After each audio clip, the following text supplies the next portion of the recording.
நான் பிறக்கும்போதே முழுமையான ஆன்மீக சக்தியோடு பிறந்தவன்.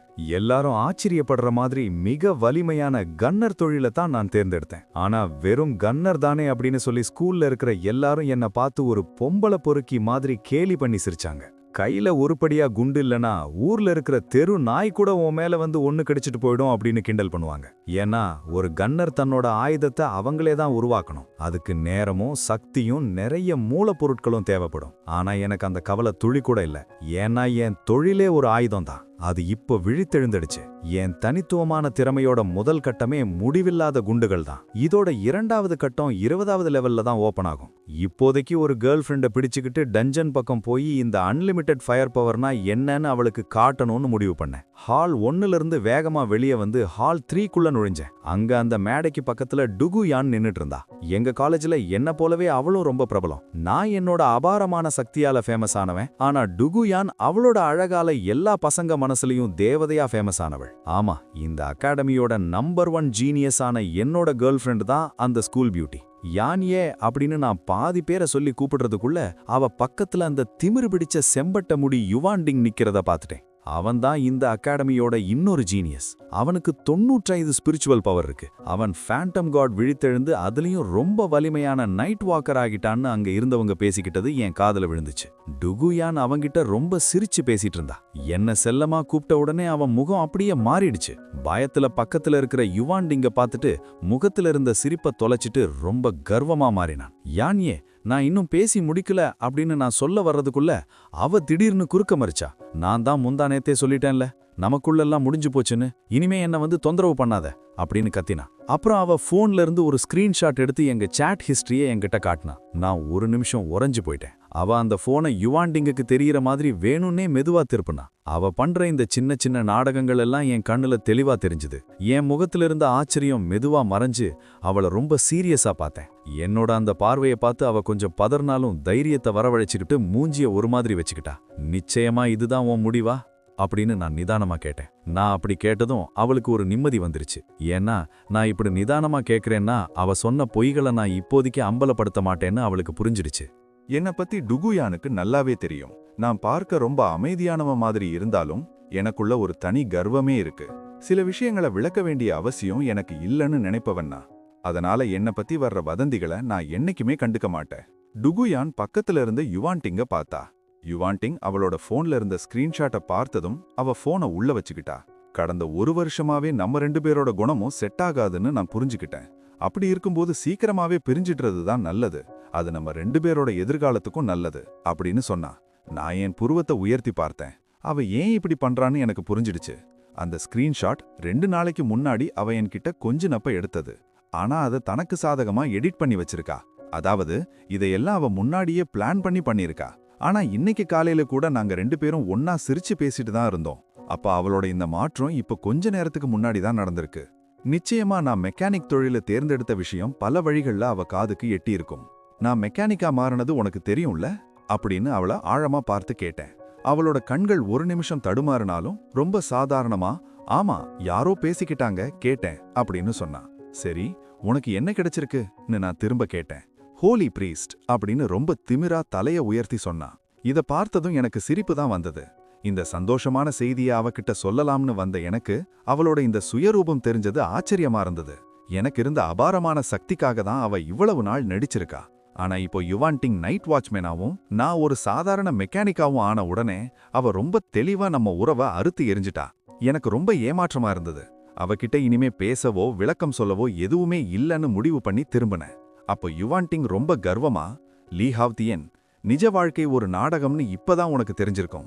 உனக்கு எவ்வளவுதான் திறமை இருந்தாலும் இந்த மெக்கானிக் மாதிரி ஒரு மொக்க வேலையை வச்சுக்கிட்டு நீ எதையும் சாதிக்க முடியாது. அகாடமியில இருக்கிற அந்த பெருசுகளெல்லாம் என்ன ஒரு ஃபேண்டம் கார்டுன்னு எப்படி சொன்னாங்கன்னே தெரியல. என்ன பொறுத்தவரை இது ஒரு சாக்கடை வேலைதான். யானியே என்ன தேர்ந்தெடுத்தது தான் சரி. ஏன்னா என்ன போல ஒரு பலசாலியான நைட் வாட்ச்மேனால தான் ஒரு ஹீலரை பாதுகாக்க முடியும் அப்படின்னு சொன்னான். அப்படி சொல்லிக்கிட்டே அவன் டுகுயானோட இடுப்புல கை போட்டு அவளை ஒரு மாதிரியா பார்த்தான். அவளும் எந்த எதிர்ப்பும் காட்டாம வெக்கப்பட்டு சிரிச்சா. நான் அவங்கள பார்த்து நக்கலா ஒரு சிரிப்பு சிரிச்சேன். இனிமே எனக்கு எந்த ஹீலரோட அவசியமும் இல்ல. சாக்கடை வேலையா? ஆமா, நிஜமாவே இது ஒரு பெரிய டிராமா தான். யுவாண்டிங், உன் நர்ஸ பத்திரமா பார்த்துக்கோ. நாளைக்கு உன்னை விட பெரிய டீம் மெம்பர் கிடைச்சா அவங்களுக்கு சாப்பாட போட ஓடி போயிட போறா, ஜாக்கிரதை அப்படின்னு ரொம்ப கூலா சொல்லிட்டு அங்கிருந்து விறுவிறுன்னு கிளம்பினேன். நான் அங்கிருந்து விலகிச் செல்வதை பார்த்த யுவாண்டிங்கிற்கு கடந்த 1 வருடத்தில் அவன் அணைத்திருக்கும் அதே ஹீலர் எனக்கு எத்தனை முறை பணிவிடை செய்திருப்பாள் என்பது சட்டென்று ஞாபகத்திற்கு வந்தது. அவன் முகம் அப்படியே இருண்டு போனது. அந்த ஜீனியஸுங்கிற பொட்டம் போனதுக்கப்புறமும் லீஹாவ்டியின் உனக்கு இவ்வளவு திமிரா? என்கிட்ட மட்டும் மாட்டாதா, அப்புறம் இருக்கு உனக்கு என்று உள்ளுக்குள் ஆத்திரத்தில் எரிந்தான். நான் அந்த விழித்தெழுதல் கூடாரத்தை விட்டு வெளியே வந்தேன். 1 நிமிடம் யோசித்துவிட்டு அப்படியே டெலிபோர்ட்டேஷன் ஹால் பக்கம் திரும்பினேன். பொதுவாக ஒரு தொழிலை தேர்ந்தெடுத்த பிறகு லெவலப் செய்ய 2 வழிகள் உண்டு. முதல் வழி, ஒரு டீம் சேர்த்துக்கிட்டு ஊருக்கு வெளியே காட்டில் இருக்கிற அசுரர்களோட சண்டை போடுறது. சிட்டிக்கு வெளியே போயிட்டாலே அசுரர்கள் நடமாட்டம் அதிகமா இருக்கும். ஆரம்பத்தில் இருக்கிறவங்களுக்கு இது செட் ஆகும். ஆனா இதுல ஒரு பெரிய சிக்கல் என்னன்னா, எல்லாருமே அங்கதான் வருவாங்க. அதனால அசுரர்களை வேட்டையாடுறதுல பெரிய போட்டியே நடக்கும். 2வது வழிதான் சிறந்தது. அதுக்கு நுழைவு சீட்டு வாங்கிட்டு ஒரு பிரத்யேகமான பாதாள குகைக்குள்ள நுழையணும். அங்கே உங்களோட யாரும் போட்டிக்கு வரமாட்டாங்க. அசுரர்களை கொன்றா நிறைய ரிவார்ட்ஸும் கிடைக்கும். இதனால வேகமா லெவலப் ஆக முடியும். ஆனா இதுல ஒரு கண்டிஷன், ஒரு டீமுக்கு 4 பேர் தான் போக முடியும். அதுவும் அந்த டஞ்சனோட லெவலை விட நம்ம லெவல் 5 பாயிண்ட் கூட இருக்கக்கூடாது. நான் டிக்கெட் விண்டோவுக்கு போனேன். பற்களை கடித்துக்கொண்டு என்கிட்ட இருந்த கடைசி 100 தங்க காசுகளை நீட்டினேன். எனக்கு டார்க் ஃபாரஸ்ட் போக ஒரு டிக்கெட் வேணும் அப்படின்னு கேட்டேன். டஞ்சன்ல வேட்டையாடுறது வேகமானது தான், ஆனா அது ரொம்ப விலை உயர்ந்தது. ஒரு அனாதையா வளர்ந்த எனக்கு அந்த 100 காசுங்கிறது நான் பட்டினி கிடந்து சிறுக சிறுக சேர்த்த பணம். அங்க கிடைக்கிற பொருட்களை வச்சே இந்த காசை திருப்பி கட்டிடலாம்னு ஒரு கணக்கு போட்டேன். அங்கிருந்த அதிகாரி பணத்தை வாங்கிட்டு ஒரு ஃபார்மை என்கிட்ட கொடுத்தார். உன் பேரு, தொழில், லெவல் எல்லாத்தையும் இதுல நிரப்பு அப்படின்னு சொன்னார். டஞ்சனுக்குள்ள போறவங்களுக்கு ஏதாவது விபத்து நடந்தா கண்டுபிடிக்கணுங்கிறதுக்காக தான் இந்த ஏற்பாடு. ஏன்னா சாதாரண அசுரர்களை விட டஞ்சன் அசுரர்கள் ரொம்ப பலமானவங்க. ஒரே லெவல்ல இருக்கிறவங்க உள்ள போனா மொத்த டீமுமே செத்து போறது ரொம்ப சாதாரண விஷயம். அட்லீஸ்ட் யாரு செத்தாங்கன்னாவது தெரியணுமே. நான் கடகடன்னு எல்லாத்தையும் எழுதி அவர்கிட்ட கொடுத்தேன். அதை வாங்கி பார்த்த அந்த அதிகாரி அப்படியே அதிர்ச்சியில தலை நிமிர்ந்து என்னை பார்த்தார். 10வது லெவல், இப்பதான் மெக்கானிக்கா மாறி இருக்க அப்படின்னு இழுத்தார். நான் ஆமாம்ங்கிற மாதிரி தலையாட்டினேன். அவருக்கு மூச்சே நின்றுவிடும் போல் இருந்தது. தம்பி, நீ என்ன தற்கொலை பண்ணிக்கவா போற? ஒரு மெக்கானிக் தனியா டார்க் ஃபாரஸ்டுக்குள்ள போகணும்னு நினைக்கிறது முட்டாள்தனம் அப்படின்னு அலறினார். டார்க் ஃபாரஸ்ட்ல இருக்கிற மினோட்டார்கள் எல்லாம் குறைஞ்சது 10வது லெவல். அதுல எலைட் வகை அசுரர்கள் 11வது லெவல். இந்த டஞ்சனோட பாஸ், அந்த புல்ஹெட் லீடர் 12வது லெவல். மினோட்டர்கள்னாலே தோலு ரொம்ப தடிமனா பயங்கரமான பலத்தோட இருக்கும். அவங்களுக்கு ரத்தமும் அதிகம், தற்காப்பு திறனும் அதிகம். அதே லெவல்ல இருக்கிற மற்ற எந்த போராளியாலையும் இதை தனியா ஜெயிக்க முடியாது. அதுவும் ஒரு சாதாரண மெக்கானிக்கால இது முடியவே முடியாது அப்படின்னு அந்த அதிகாரி எச்சரிச்சாரு. நான் லேசா சிரிச்சேன். பரவாயில்லைங்க, நான் ஒரு வாட்டி முயற்சி செஞ்சு பார்க்குறேன். எப்படியும் என்கிட்ட டெலிபோர்ட் கிறிஸ்டல் இருக்குல்ல, மினோட்டர்கள் ஓடி வர்ற வேகத்தை வச்சு பார்த்தா என்னால் அவங்கள ஜெயிக்க முடியலனாலும் தப்பிச்சு ஓடி வந்துட முடியும் அப்படின்னு சொன்னேன். அந்த அதிகாரி அமைதியா தலையாட்டினாரு. சீக்கிரமே எல்லா ஃபார்மாலிட்டியும் முடிஞ்சது. நான் டிக்கெட்டை வாங்கிட்டு டெலிபோர்ட் கேட் பக்கம் போனேன். டார்க் ஃபாரஸ்ட்டுக்கான இடத்துல நின்று டிக்கெட்டை ஆக்டிவேட் பண்ணேன். 1 நிமிஷம் பளிச்சு வெளிச்சம் வந்து என் உருவம் மறைஞ்சது. கண்ணை திறந்து பார்த்தா ஒரு அடர்த்தி இல்லாத காட்டுக்கு முன்னாடி வந்து நின்றுட்டு இருந்தேன். 2 மீட்டர் உயரத்துக்கு மேல இருக்கிற ராட்சச உருவங்கள் இருட்டுக்குள்ள அலைஞ்சுகிட்டு இருக்கிறது மங்களா தெரிஞ்சது. இவங்க தான் அந்த மினோட்டர்கள். ஒரு அசுரனுக்கும் இன்னொரு அசுரனுக்கும் நடுவுல கொஞ்சம் இடைவெளி இருந்தது. அவங்களுக்கு ஒரு 5 மீட்டர் பக்கத்துல போயிட்டாலே அவங்க நம்மளை தாக்க ஆரம்பிச்சிடுவாங்க. நான் என் கண்களை சுருக்கி பார்த்தேன். என்கிட்ட முடிவில்லாத குண்டுகள் இருந்தாலும் ரொம்ப ஜாக்கிரதையா இருக்கணும்னு எனக்கு தெரியும். ஒரே நேரத்துல நிறைய அசுரர்களை இழுத்துறக்கூடாது. அப்படி மட்டும் அவங்க என்னை சுத்தி வளைச்சிட்டாங்கன்னா என் உயிருக்கே ஆபத்தாயிடும். 1 நிமிஷம் மூச்சை இழுத்து விட்டுக்கிட்டு கிளாட் பிஸ்டல் அப்படிங்கிற ஸ்கில்ல பயன்படுத்தினேன். ஒரு பளிச்சு வெளிச்சத்தோட ஒரு சில்வர் கலர் கிளாக் பிஸ்டல் என் கையில வந்தது. இந்த துப்பாக்கி என் கையில இருக்கிற ஒவ்வொரு நிமிஷமும் என்கிட்ட இருக்கிற ஒரு ஸ்பிரிச்சுவல் பவர் குறையும். என்னோட பவர் 0 ஆயிடுச்சுன்னா துப்பாக்கி தானா மறைஞ்சிடும். நான் நினைச்ச மாத்திரத்துல அந்த துப்பாக்கி என் கையை விட்டு மேலே எழும்பி என் முன்னாடி காத்துல மிதந்துச்சு. இதுதான் மெக்கானிக்கலுக்கே உரிய சூப்பர் எனர்ஜி கண்ட்ரோல் அப்படிங்கிற திறமை. இதை வச்சு மெக்கானிக்குகள் தாங்கள் உருவாக்குற ஆயுதங்களை மனசாலேயே கட்டுப்படுத்த முடியும். போக போக என்கிட்ட இருக்கிற ஆயுதங்களோட எண்ணிக்கை ரொம்ப அதிகமா இருக்கும். இப்போதைக்கு குண்டுகளுக்கு பஞ்சம் இல்லை, ஆனா நேரம் ரொம்ப முக்கியம். அதனால லேட் பண்ணாம அடுத்தடுத்து கிளாக் பிஸ்டல்களை வரவழைச்சேன்.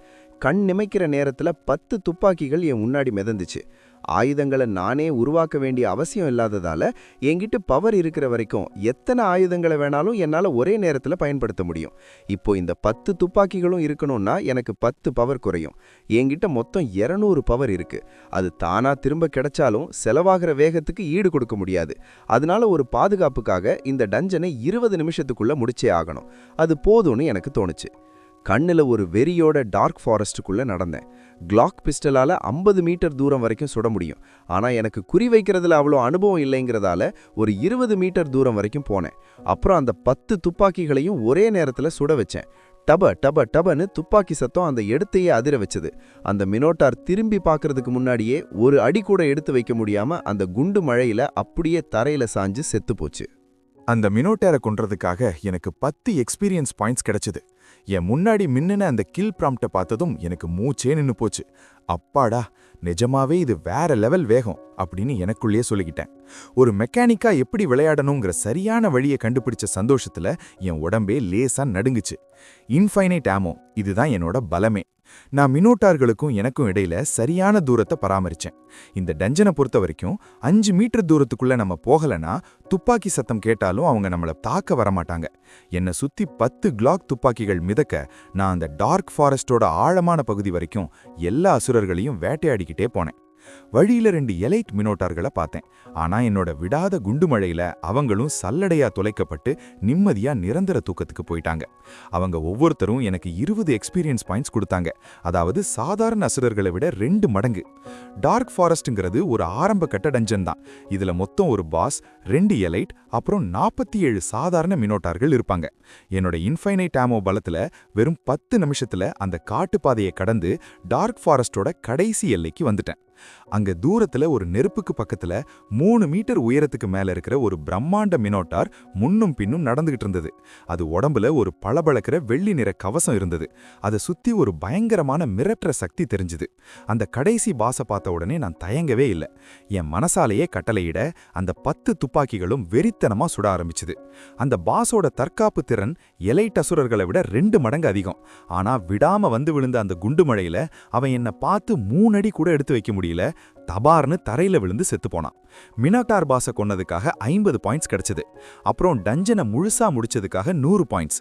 அது மட்டும் இல்லாம வாழ்த்துக்கள், இந்த டஞ்சனை மிக குறைந்த நேரத்துல முடிச்சு நீங்க புது சாதனை படைச்சிருக்கீங்க அப்படின்னு ஒரு மெசேஜ் வந்து அதுக்காக ஒரு 200 பாயிண்ட்ஸ் கிடைச்சது. இதையெல்லாம் பார்த்ததும் என் கண்ணே மின்னுச்சு. வாவ், அந்த டைம் ரெக்கார்டுக்காக கிடைச்ச ரிவார்டு இவ்வளோ அதிகமா அப்படின்னு ஆச்சரியப்பட்டேன்.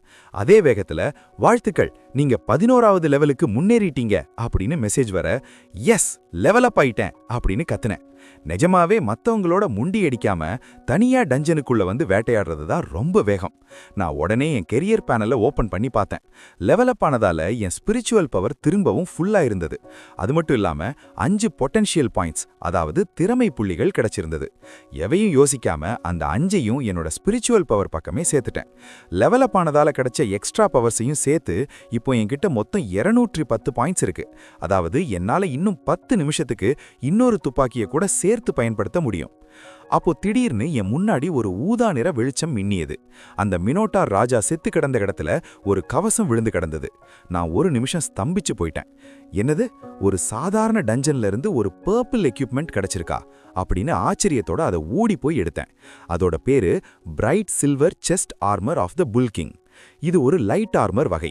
இது பலத்தை 14 பாயிண்ட்டும் ஆன்மீக சக்தியை 14 பாயிண்ட்டும் அதிகப்படுத்தும்.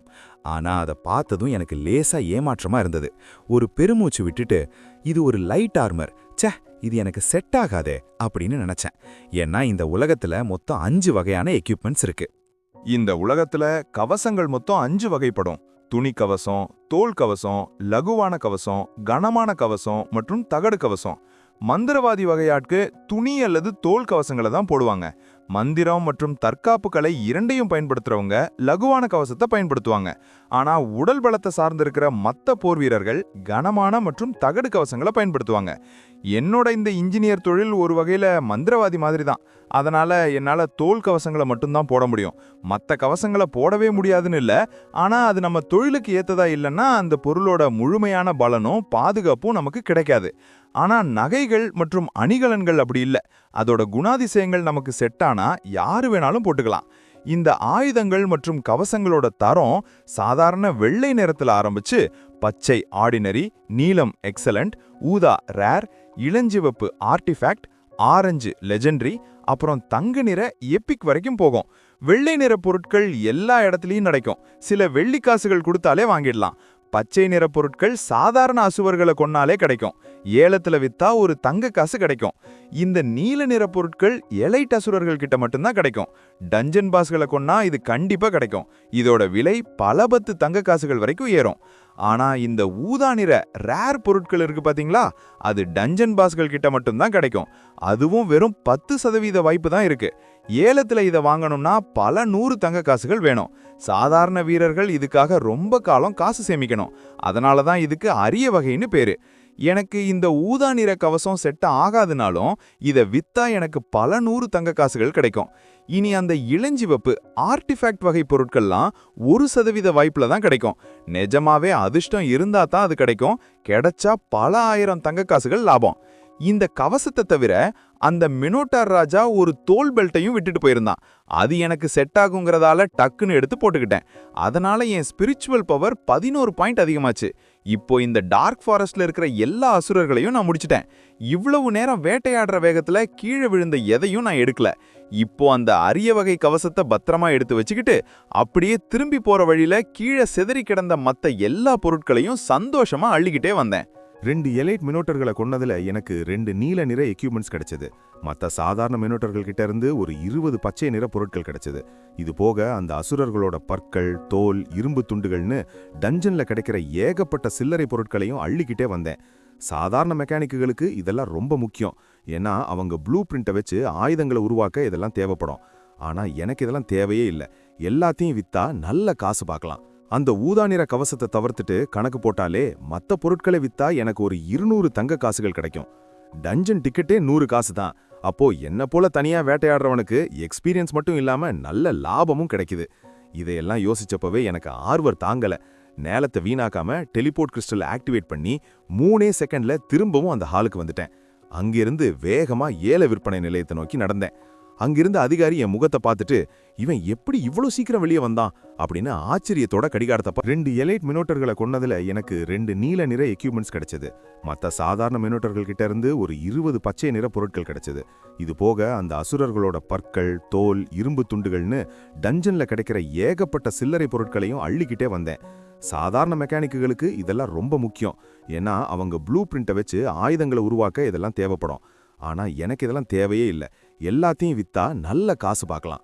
அந்த ஊதா நிற கவசத்தை தவிர்த்துட்டு கணக்கு போட்டாலே மற்ற பொருட்களை வித்தா எனக்கு ஒரு 200 தங்க காசுகள் கிடைக்கும். டஞ்சன் டிக்கெட்டே 100 காசு தான். அப்போ என்ன போல தனியா வேட்டையாடுறவனுக்கு எக்ஸ்பீரியன்ஸ் மட்டும் இல்லாம நல்ல லாபமும் கிடைக்குது. இதையெல்லாம் யோசிச்சப்பவே எனக்கு ஆர்வம் தாங்கல. நேலத்தை வீணாக்காம டெலிபோர்ட் கிறிஸ்டல் ஆக்டிவேட் பண்ணி 3 செகண்ட்ல திரும்பவும் அந்த ஹாலுக்கு வந்துட்டேன். அங்கிருந்து வேகமா ஏல விற்பனை நிலையத்தை நோக்கி நடந்தேன். அங்கிருந்த அதிகாரி என் முகத்தை பார்த்துட்டு, இவன் எப்படி இவ்வளோ சீக்கிரம் வெளியே வந்தான் அப்படின்னு ஆச்சரியத்தோட கடிகாரத்தை பார்த்தாரு. ஒருவேளை ஏதாவது நீல நிற பொருள் கிடைச்சிருக்குமோன்னு அவருக்கு ஒரு சந்தேகம். ஆனா அதுக்கு வாய்ப்பே இல்லையே. ஒரு புது மெக்கானிக் எப்படி 10 நிமிஷத்துல 10 மினோட்டர்களை கொண்டிருப்பான் அப்படின்னு சிரிச்சுக்கிட்டே தலையாட்டினாரு. ஆனா அதே சமயம் அந்த டார்க் ஃபாரஸ்ட் நுழைவு வாயிலுக்கு மேல இருக்கிற டிஸ்பிளேல ஒரு மெசேஜ் பளிச்சுன்னு அப்டேட் ஆச்சு. டார்க் ஃபாரஸ்ட் டஞ்சனை மிக வேகமாக முடித்த புதிய சாதனை, 25 நிமிடங்கள் 12 வினாடிகள், வீரர் லீ ஹவுட்டியன். அதை பார்த்த அந்த அதிகாரி அப்படியே அதிர்ச்சியில எழுந்து நின்னுட்டாரு. கண்ணை தேய்ச்சிட்டு திரும்ப பார்த்தாரு. என்னது அப்படின்னு கத்துனாரு. ஏன்னா இதுக்கு முன்னாடி இருந்த ரெக்கார்டு 1 மணி நேரம், அதுவும் 4 பேர் கொண்ட டீம் செஞ்ச சாதனை. ஆனா இப்போ ஒரு மெக்கானிக் தனியா வந்து 1/2 மணி நேரத்துல முடிச்சிருக்கான். அவருக்கு தெரியாது, நான் வேட்டையாட எடுத்துக்கிட்ட நேரம் வெறும் 10 நிமிஷம்தான். மீதி நேரமெல்லாம் அந்த பொருட்களை பொறுக்கிறதுல தான் செலவு பண்ணேன்னு. பொருட்களை விற்கவும் வாங்கவும் வசதியா ஏல விற்பனை நிலையம் டஞ்சனுக்கு பக்கத்திலே இருந்தது. நான் உள்ள போய் அங்கிருந்த விண்டோவில் என்கிட்ட இருந்த எல்லா பொருட்களையும் எடுத்து வச்சேன். அந்த ஊதா நிற bright silver armour of the bull கிங்கை பார்த்ததும் அங்கிருந்த கிளார்க்குக்கு ஆச்சரியம் தாங்கல. தம்பி, நீ பெரிய ஆளு தான், இது எப்படி உனக்கு கிடைச்சது அப்படின்னு கேட்டாரு. இதுக்கு மார்க்கெட்ல என்ன விலை கிடைக்கும் அப்படின்னு நான் ஆவலா கேட்டேன். அவர் உடனே செக் பண்ணிட்டு சொன்னாரு, இப்போ புதுசா விழித்தெழுந்த நிறைய பேருக்கு இந்த கவசம் ரொம்ப தேவைப்படும். கடைசியா ஒருத்தர் இதை வாங்கினப்போ இதோட விலை 500 தங்க காசுகள் அப்படின்னு சொன்னாரு. நான் ஒரு நிமிஷம் யோசிச்சேன். கடைசியா ஒருத்தர் வாங்கினதுன்னு சொன்னீங்களே, அது இப்போ சமீபத்தில் நடந்ததா அப்படின்னு கேட்டேன். அவரும், ஆமா, கொஞ்ச நாளைக்கு முன்னாடி தான் வித்துச்சு அப்படின்னு தலையாட்டினாரு. இந்த லாபத்தை வச்சு அடுத்ததா என்ன பிளான் பண்ணலாம் அப்படின்னு யோசிக்க ஆரம்பிச்சேன். நான் ஒரு நிமிஷம் யோசிச்சுட்டு இதுக்கு 600 தங்க காசுகள் விலை வைங்க அப்படின்னு உறுதியா சொன்னேன். அங்க இருந்த குயிவான் ஒரு லாப நோக்கம் கொண்ட வியாபாரிய பாக்குற மாதிரி என்ன பாராட்டுதலோட பார்த்தாரு. சரியான நேரத்துல வாய்ப்பை பயன்படுத்துற கெட்டிக்காரன் நீ. சரி குடு, நான் பாத்துக்கிறேன் அப்படின்னு அந்த ஊதா நிற ஒளியோட இருந்த கவசத்தை வாங்கி வச்சுக்கிட்டாரு. அது போக நான் கொண்டு வந்த மத்த சாதாரண பொருட்களையும் ஏலத்துல வித்தேன். அதுல எனக்கு 223 தங்க காசுகள் கிடைச்சது. இது எனக்கு இன்னும் 2 டஞ்சன் டிக்கெட் வாங்க போதுமான காசு. நேரம் வீணாக்காம ஏல விற்பனை நிலையத்தை விட்டு நேரா டஞ்சன் ஹாலுக்கு கிளம்பினேன். சிட்டிக்கு வெளியே யுவான்டிங் ரொம்ப நிதானமா டுகுயானை அணைச்சிக்கிட்டு மரநிழல்ல படுத்துக்கிட்டு இருந்தான். அவனோட ஃபேமிலி அனுப்பி வச்ச செக்யூரிட்டி கார்டுங்க வேட்டையாடுறத வேடிக்கை பார்த்தான். அந்த கார்டுங்க எல்லாம் 18-19 லெவல்ல இருக்கிறவங்க. அவங்க அங்க இருந்த 11-12 லெவல் காட்டுப்பன்றிகளை ரொம்ப வேகமா அடிச்சு தள்ளினாங்க. டீம்ல எக்ஸ்பீரியன்ஸ் ஷேர் ஆனாலும் இவங்க தனியா சண்டை போடுறதை விட இது ரொம்ப வேகமா இருந்தது. அப்போ யுவான்டிங்கோட ஃபோன் பில் அடிச்சது. ஃபோன் எடுத்து பார்த்தா அவனுக்காக எக்யூப்மெண்ட் தேடி அலைஞ்ச அவனோட எடுப்பிடி தான் கூப்பிட்டான். ஹலோ யுவான், அந்த லைட் ஆர்மரை வாங்கியாச்சு. நீ கேட்ட எல்லா பொருட்களும் இப்போ தயார் அப்படின்னு சொன்னான். யுவான்டிங் கண்ணு பிரகாசமாச்சு. எல்லாத்தையும் எடுத்துட்டு என்கிட்ட வா அப்படின்னு சொன்னான். ஆனா அந்த எடுப்பிடி குரலை தாழ்த்தி, யுவான் பிரதர், உங்களுக்கு ஒரு நியூஸ் சொல்லணும். கடைசியா அந்த புல்கிங் ஆர்மரை யாரு விற்க வச்சாங்கன்னு தெரியுமா அப்படின்னு கேட்டான். யுவான்டிங் கடுப்பா, அது எனக்கு எதுக்கு, எப்படியோ அது இப்போ என் கைக்கு வந்துடுச்சுல்ல அப்படின்னு சொன்னான். இல்ல யுவான், அதை வித்தது நம்ம லீ ஹாவ்டியன் தான். நான் என் கண்ணாலேயே பார்த்தேன். அவன் ஒரு மெக்கானிக் தானே. அவன் கூட டீம் சேர்ந்து யாரு டஞ்சனுக்கு போயிருப்பாங்கன்னு எனக்கு தெரியல. நான் இப்போ அவனை பின்னாடியே தொடர்ந்து வந்தேன். அவன் டார்க் ஃபாரஸ்ட்டுக்கு டிக்கெட் வாங்கிட்டு உள்ள போறான். ஆனா அவன் கூட வேற யாரும் இல்ல. அவன் தனியா சோலோவா டஞ்சனுக்குள்ள போறான் அப்படின்னு சொன்னான். இதை கேட்டதும் யுவான்டிங் அதிர்ச்சியில வாரி சுருட்டி எழுந்து நின்னான். என்னது, திரும்ப சொல்லு, லீ ஹாவ்டியன் தனியாவா உள்ள போனான் அப்படின்னு கத்துனான். அவனால நம்பவே முடியல. இப்பதான் விழித்தெழுந்த ஒரு மெக்கானிக் அவன் ஒரு சூப்பர் ஆயுதத்தை உருவாக்குனா கூட தனியா டார்க் ஃபாரஸ்ட்டை ஜெயிக்கவே முடியாது. கொஞ்ச நேரம் கழிச்சு ஃபோன்ல, நீ அங்க இரு, அவன் ஒருவேளை ஜெயிச்சுட்டு வெளியே வந்தா உடனே எனக்கு தகவல் சொல்லு அப்படின்னு சொல்லிட்டு ஃபோனை வச்சான். நிதானமா இருந்த யுவான்டிங்கோட முகம் இப்போ ஆத்திரத்துல இருந்தது. பக்கத்துல இருந்த டுகுயானும் இதை கேட்டுட்டு அதிர்ச்சியில வாயடைச்சு போயிட்டான். 20 நிமிஷம் கழிச்சு யுவான்டிங்கோட ஃபோன் திரும்பவும் அடிச்சது. யுவான் பிரதர், கடவுளே, அவன் வெளியே வந்துக்கான் அப்படின்னு அந்த பக்கம் இருந்து பதற்றமான குரல் கேட்டது. 22 நிமிஷம் 36 செகண்ட். அந்த பையன் நிஜமாவே ரெக்கார்டை உடைச்சிட்டான். ஃபோன்ல அந்த எடுபிடி சொன்னதை கேட்டதும் யுவான்டிங்கோட கண்ணு அப்படியே சுருங்கிடுச்சு. எனது 22 நிமிஷத்துல அவன் தனியாவே ரெக்கார்டை பிரேக் பண்ணிட்டானா அப்படின்னு அதிர்ச்சியில கத்துனான். ஆமா யுவான், அது மட்டும் இல்ல, அவன் இப்போ அடுத்த புது டஞ்சனான தண்டர் ரூயின்ஸ்குள்ள டெலிபோர்ட் ஆகிட்டான் அப்படின்னு அந்த பக்கம் இருந்து பதில் வந்தது. பக்கத்துல இருந்த டுகுயான் இதை கேட்டுட்டு அதிர்ச்சியில வாய பொத்திக்கிட்டா. தண்டர் ரூயின்ஸா? அது 12வது லெவல் இருந்தா தானே உள்ள போக முடியும். அப்போ அவன் அதுக்குள்ள லெவல் 12 ஆகிட்டானா அப்படின்னு கேட்டா. யுவான்டிங்கோட முகத்துல இப்போ குழப்பமும் ஆத்திரமும் மாறி மாறி தெரிஞ்சது. அவன் மனசுக்குள்ள கணக்கு போட்டு பார்த்தான். 2 வாட்டி டஞ்சனை சோலோவா முடிச்சா கண்டிப்பா லெவல் 12 போக முடியும். ஆனா ஒரு மொக்க மெக்கானிக் எப்படி இதையெல்லாம் தனியா செய்ய முடியும் அப்படின்னு அவனுக்குள்ள ஒரு சந்தேகம் ஓடிக்கிட்டே இருந்தது. வா போலாம், அந்த டஞ்சன் ஹாலுக்கு இப்பவே போறோம் அப்படின்னு பற்களை கடிச்சுக்கிட்டே யுவான்டிங் கிளம்பினா. ஒரு 10 நிமிஷத்துல டுகுயான் மற்றும் அவனோட செக்யூரிட்டி கார்டுகளோட ரொம்ப மிரட்டலா அந்த ஹாலுக்குள்ள வந்து இறங்கினான். அந்த பையன் இன்னும் உள்ளதான் இருக்கானா அப்படின்னு அங்க இருந்த ஆள்கிட்ட கேட்டான்.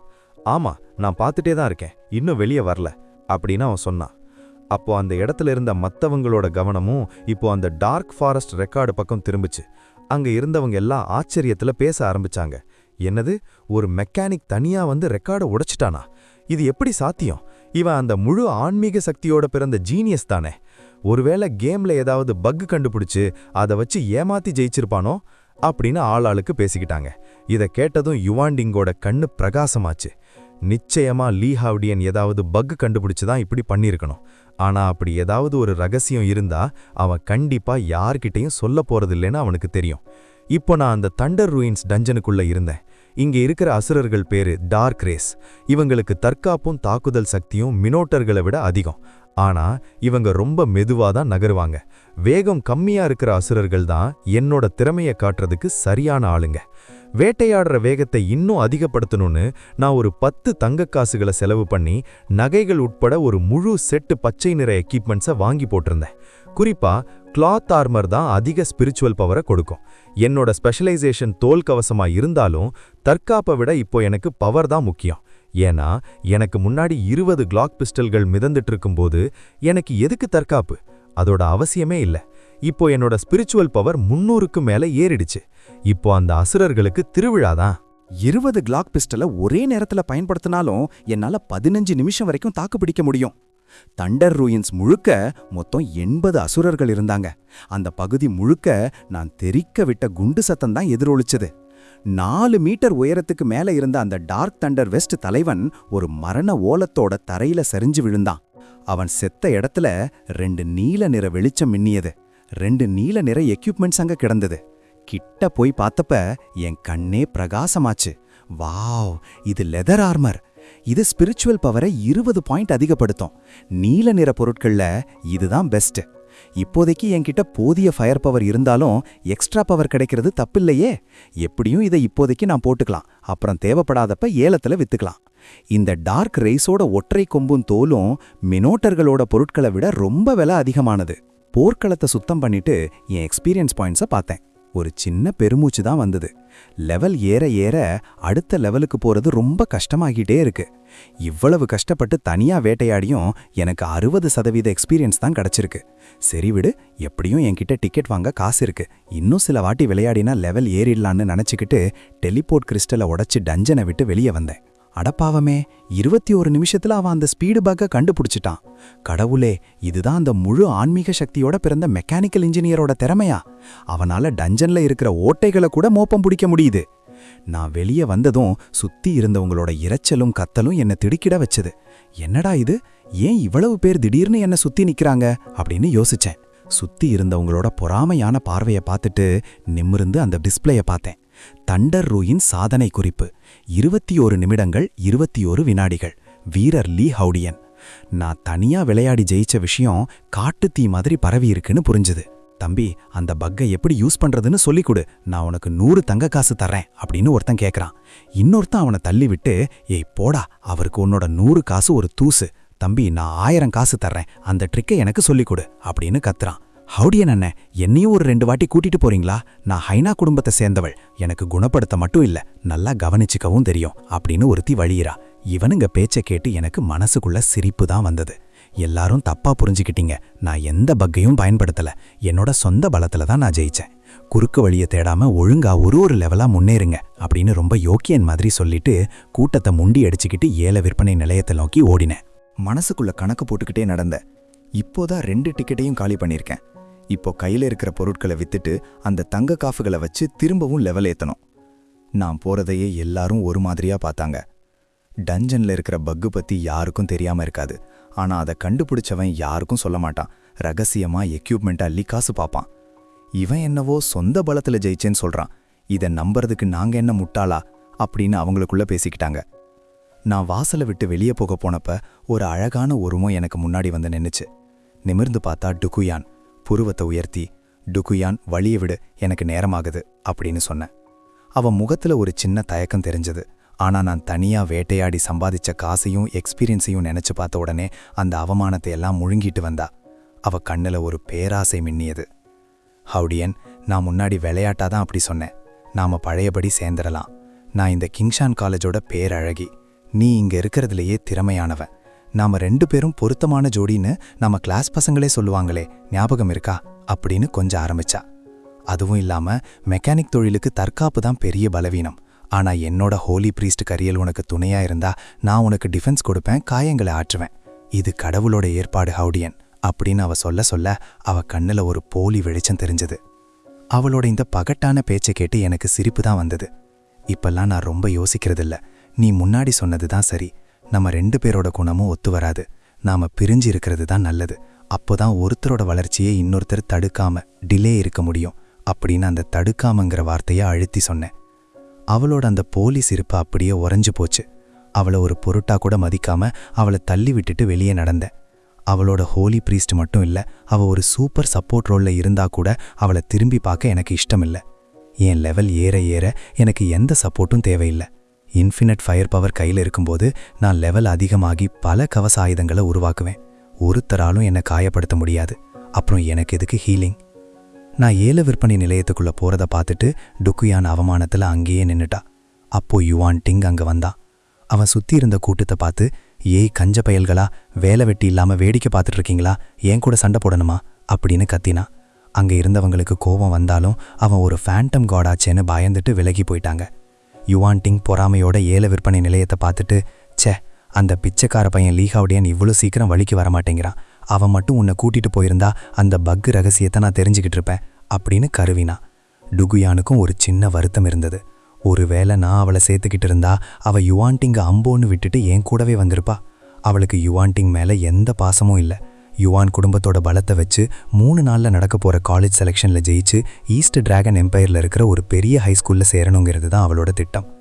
நான் ஏல விற்பனை நிலையத்துக்கு போய் கடைசியாக 2 டஞ்சனில் கிடைச்ச பொருட்களையும் எக்யூப்மெண்ட்ஸையும் விற்றேன். யுவான்டிங் வாங்கின அந்த புல்கிங் ஆர்மருக்கான தங்க காசுகளையும் வாங்கிக்கிட்டு அங்கிருந்து கிளம்பினேன். இப்போ என்கிட்ட அடுத்த கட்டத்துக்கு போக போதுமான காசு இருக்கு. ஏல விற்பனை நிலையத்தின் தரகு பணமெல்லாம் போக என் கையில் இப்போ 1200க்கும் அதிகமான தங்க காசுகள் இருந்தது. இந்த காசை வச்சு நான் எந்த எக்யூப்மெண்ட்டும் வாங்கல. நேரா டஞ்சன் ஹாலுக்கு போனேன். அடுத்த 3 நாள்ல எப்படியாவது லெவல் 20 எட்டணும்னு முடிவு பண்ணிட்டேன். ஏன்னா லெவல் 20ல தான் என்னோட 2வது கட்ட திறமை, செகண்ட் ஸ்டேஜ் டேலண்ட் ஓபன் ஆகும். கூடவே 2 புது ஸ்கில்ஸும் கிடைக்கும். அப்படி நடந்தா காலேஜ் செலெக்ஷன்ல ஜெயிச்சு சிங்குவா மற்றும் பீக்கிங் போன்ற டாப் யூனிவர்சிட்டிகளுக்குள்ள 100% நம்பிக்கையோட என்னால நுழைய முடியும். இந்த மாதிரி பெரிய யூனிவர்சிட்டிகளுக்குள்ள போனா தான் உயர்தர கில்டுகளில் சேர வாய்ப்பு கிடைக்கும். ஏன்னா பெரிய டஞ்சன்கள், பாதாள குகைகள் மற்றும் சர்வதேச அளவிலான போர்க்களங்கள் எல்லாமே இந்த கில்டுகளோட கட்டுப்பாட்டில் தான் இருக்கும்.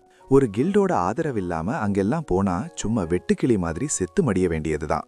திரும்பவும் டஞ்சன் ஹாலுக்கு வந்து ஒரே மூச்சுல தண்டர் ரூயின்ஸ் போக 8 டிக்கெட்டுகளா வாங்கினேன். லெவல் ஏற ஏற அடுத்த லெவலுக்கு தேவையான எக்ஸ்பீரியன்ஸ் பாயிண்ட்ஸும் மலையளவு ஏறிட்டே போகுது. என்னோட கணக்குப்படி லெவல் 15 தொடணும்னா நான் குறைஞ்சது 8 வாட்டியாவது இந்த டஞ்சனை முடிக்கணும். டஞ்சன் லெவல் அதிகமாக ஆக டிக்கெட் விலையும் ஏறுது. டார்க் ஃபாரஸ்ட்டுக்கு 100 காசுன்னா தண்டர் ரூயின்ஸ்க்கு 120 காசு. 8 டிக்கெட்டுக்கு 960 காசு ஆச்சு. மதியத்திலிருந்து சாயங்காலம் வரைக்கும் தண்டர் ரூயின்ஸ்குள்ள போயிட்டு வந்தேன். அங்கிருந்த டெலிபோர்டேஷன் ஹால் ஊழியர்களே என்ன பார்த்து மறத்து போயிட்டாங்க. எவ்வளவு நேரம் ஆச்சுன்னு தெரியல. கடைசியாக இருந்த 8வது டிக்கெட்டை பயன்படுத்தினேன். பணக்கப்பட்ட வேகத்துல 20 கிளாக் பிஸ்டல்களை வரவழைச்சு என்னை சுத்தி மிதக்க விட்டேன். அப்படியே அசுரர்களை தும்சம் பண்ணிக்கிட்டே பாஸ் இருக்கிற இடத்துக்கு போனேன். கடைசி கட்டமா அந்த துப்பாக்கிகள் அனல் பறக்க சுட அந்த தண்டர் மோசஸ் தலைவன் தரையில சரிஞ்சான். என்னோட எக்ஸ்பீரியன்ஸ் பார் இப்போ ஃபுல்லாச்சு. டிங் டாங், வாழ்த்துகள், நீங்க லெவல் 15 அடைஞ்சிட்டீங்க அப்படின்னு மெசேஜ் வந்ததும் என் கண்டு பிரகாசமாச்சு. உடனே என் ஸ்கில் பேனலை ஓபன் ஆக்கி பார்த்தேன். ஏன்னா லெவல் 15ல எனக்கு ஒரு புது ஸ்கில் கிடைக்கும். முதல்ல கிடைச்ச 5 பொட்டென்ஷியல் பாயிண்ட்ஸையும் என்னோட ஸ்பிரிச்சுவல் பவர்ல சேர்த்துட்டு ஸ்கில் காலத்தை பார்த்தேன். அந்த வெள்ளி நிற கிளாக் பிஸ்டலுக்கு கீழே அதை விட பல மடங்கு பெருசா ஒரு கருப்பு நிற ராட்சச ஆயுதம் இருந்தது. அதுதான் Gatling rotating machine gun, Gatling சுழலும் இயந்திர துப்பாக்கி. இந்த கேட்லிங் துப்பாக்கி என் கையில இருக்கிற ஒவ்வொரு நிமிஷமும் 2 ஸ்பிரிச்சுவல் பவர் குறையும். இதை பார்த்ததும் என் உடம்பே ஒரு நிமிஷம் சந்தோஷத்துல நடுங்குச்சு. என்னது, ஒரு ஆட்டோமேட்டிக் ரைஃபிள் கிடைக்கும்னு பார்த்தா நேரா கேட்லிங் துப்பாக்கியே கிடைச்சிருக்கா அப்படின்னு ஆச்சரியப்பட்டேன். ஒரு டாப்பர் ஸ்டூடெண்டா எனக்கு அந்த பேரை பார்த்த உடனே அது பத்தின அறிவு ஞாபகம் வந்தது. இந்த கேட்லிங் மிஷின் கன் மொத்தம் 6 குழல்களை கொண்டது. இனிமேல் வேட்டையாடுற வேகம் இன்னும் பல மடங்கு அதிகமாக போகுது. இப்போ இந்த கேட்லிங் துப்பாக்கியோட ருசியை அந்த அசுரர்களுக்கு காட்ட வேண்டியதுதான். இதோட சுடும் வேகம் நிஜமாவே அதிர வைக்கும்.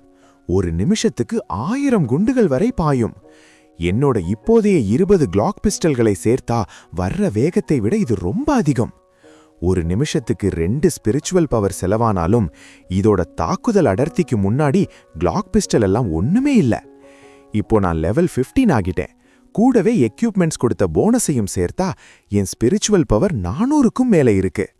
என்னால 10 நிமிஷத்துக்கு 20 கேட்லிங் துப்பாக்கிகளை ஒரே நேரத்துல பயன்படுத்த முடியும். இன்ஃபைனைட் அம்மோ திறமையோட 20 கேட்லிங் துப்பாக்கிகள் சேர்ந்தா ஒரு நிமிஷத்துக்கு 20,000க்கும் அதிகமான குண்டுகள் தெரிக்கும்.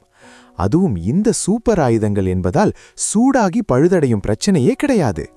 இனிமேல் டஞ்சன்களை நான் முடிக்க போற வேகம் பல மடங்கு அதிகமாக போகுது. இதை நினைச்ச உடனே தயங்காம அந்த 20 கருப்பு நிற கேட்லிங் துப்பாக்கிகளையும் வரவழைச்சேன். என் உதடுகளை நக்கிக்கிட்டு ஆர்வத்தோட பக்கத்துல இருந்த ஒரு பெரிய பாறையை பார்த்தேன். என் மனசால ஒரு கட்டளை கொடுத்தேன். 20 கேட்லிங் துப்பாக்கிகளும் ஒரே நேரத்துல கர்ஜிச்சது. 2 மீட்டர் உயரமுள்ள அந்த ராட்சச பாறை சில வினாடிகளிலேயே அந்த பயங்கரமான தாக்குடல்ல சிதறி தூளாகி போச்சு. வாவ், இது ரொம்ப கொடூரமா இருக்கே அப்படின்னு எனக்குள்ளேயே சொல்லிக்கிட்டேன். இப்போ எனக்கு தேவையான ஃபயர் பவர் கிடைச்சிருச்சு.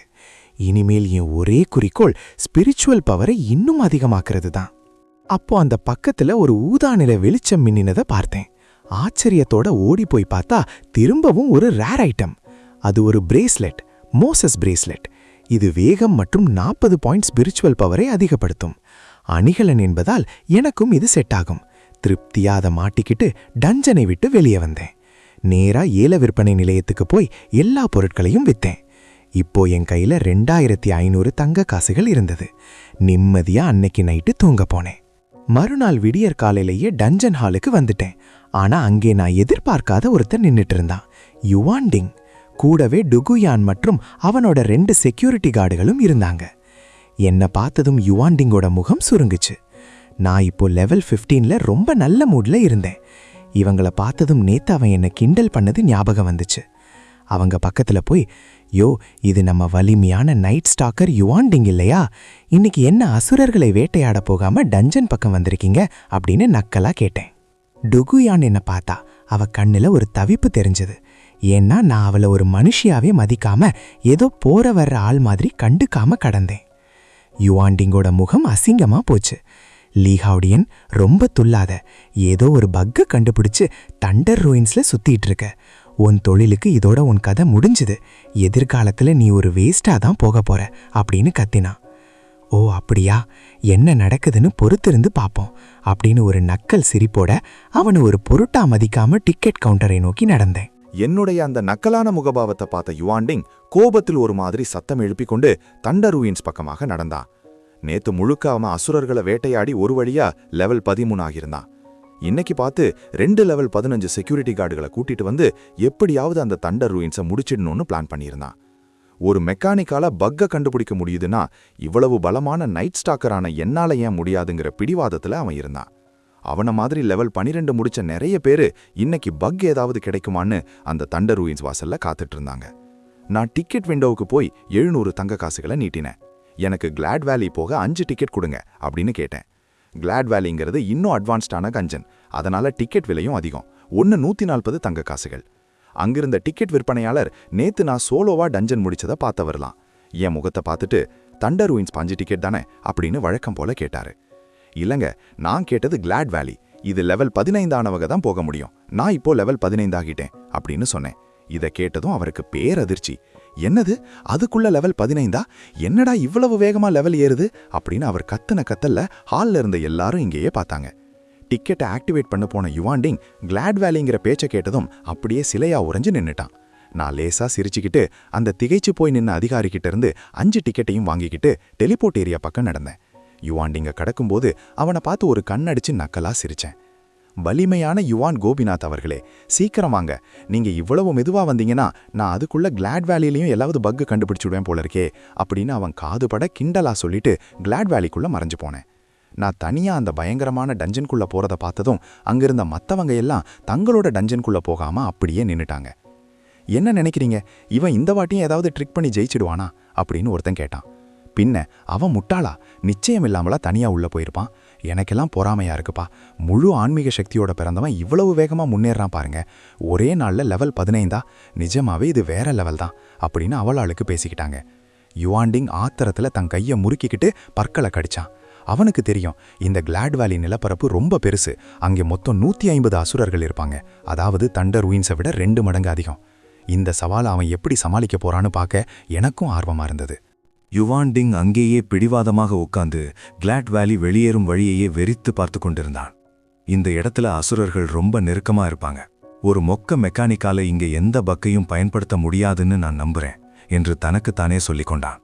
ஆனால் பக்கத்தில் இருந்த டுகுயானின் மனநிலை வேறாக இருந்தது. 1 வருடம் என்னுடன் பழகியவள் என்பதால் எனக்கு ஒரு விஷயத்தில் 100% நிச்சயம் இல்லாமல் நான் எதிலும் இறங்க மாட்டேன் என்பது அவளுக்கு தெரியும். நிச்சயமா அவ இந்த டஞ்சனை தனியா முடிச்சிடுவான் என்று அவள் உள்மனது சொல்லியது. அதை நினைக்க நினைக்க அவளுக்கு மூச்சே முட்டுவது போலிருந்தது. நேத்து மட்டும் நான் அவன் கூட இருந்திருந்தா இன்னைக்கு நான் லெவல் 14 ஆயிருப்பேன். அவனோட சேர்ந்து இந்த டஞ்சனுக்கு வந்திருந்தா நானும் லெவல் 15 ஆயிருப்பேன். ஆனா இப்போ அவன் 15, நான் வெறும் 13 என்று வருத்தப்பட்டாள். லெவல் 13லிருந்து 15 போவது என்பது ஆரம்ப கட்ட லெவல்களை விட 2 மடங்கு கடினமானது என்பது அவளுக்கு தெரியும். கிளாட் வேலி நுழைவாயிலில் காற்று லேசாக அதிர்ந்தது. நான் அங்கே வந்து இறங்கினேன். அந்த பள்ளத்தாக்கு பாதையில் சாம்பல் நிறத்தோலும் வளைந்த உருவமும் கொண்ட ஃப்ராஸ்ட் காப்லின்ஸ் கூட்டம் கூட்டமாக அலைந்து கொண்டிருந்தன. இவை முந்தைய மினோட்டர்களை விட ரொம்ப புத்திசாலிகள். 3 பேரா சேர்ந்து ஒரு டீமா தான் சுத்துவாங்க. ஒருத்தரை தாக்கினாலும் மத்தவங்க எல்லாம் ஒன்னா சேர்ந்து வந்துடுவாங்க. பார்க்கறதுக்கு இவனுங்க ரொம்ப சின்னவங்களா பலவீனமா தெரியுறாங்களே என்று எனக்குள்ளேயே சிரித்து கொண்டேன். உடனே என் திறமையை பயன்படுத்தினேன். கேட்லிங் ரொட்டேட்டிங் மஷின் கன். நான் கூப்பிட்ட அடுத்த வினாடியே என்னை சுற்றிலும் அந்த ராட்சச துப்பாக்கிகள் வரிசையாக தோன்றி நின்றன. அதை பார்த்ததும் அங்கிருந்த காப்லின்கள் ஏதோ ஆபத்துன்னு புரிஞ்சுக்கிட்டு என்னை பார்க்க ஆரம்பிச்சது. நான் லேசா குனிஞ்சு வலது காலை தரையில பலமா உதைச்சிட்டு மின்னல் வேகத்துல பள்ளத்தாக்குக்குள்ள பாய்ஞ்சேன். அதே சமயம் அந்த 20 கேட்லிங் துப்பாக்கிகளும் ஒரே நேரத்துல கர்ஜிக்க ஆரம்பிச்சது. அந்த சத்தம் வானத்தையே பிளந்தது. இதோட சுடும் தூரம் 1 கிலோமீட்டர் என்பதால் நான் குறிகூட வைக்க வேண்டிய அவசியமில்லை.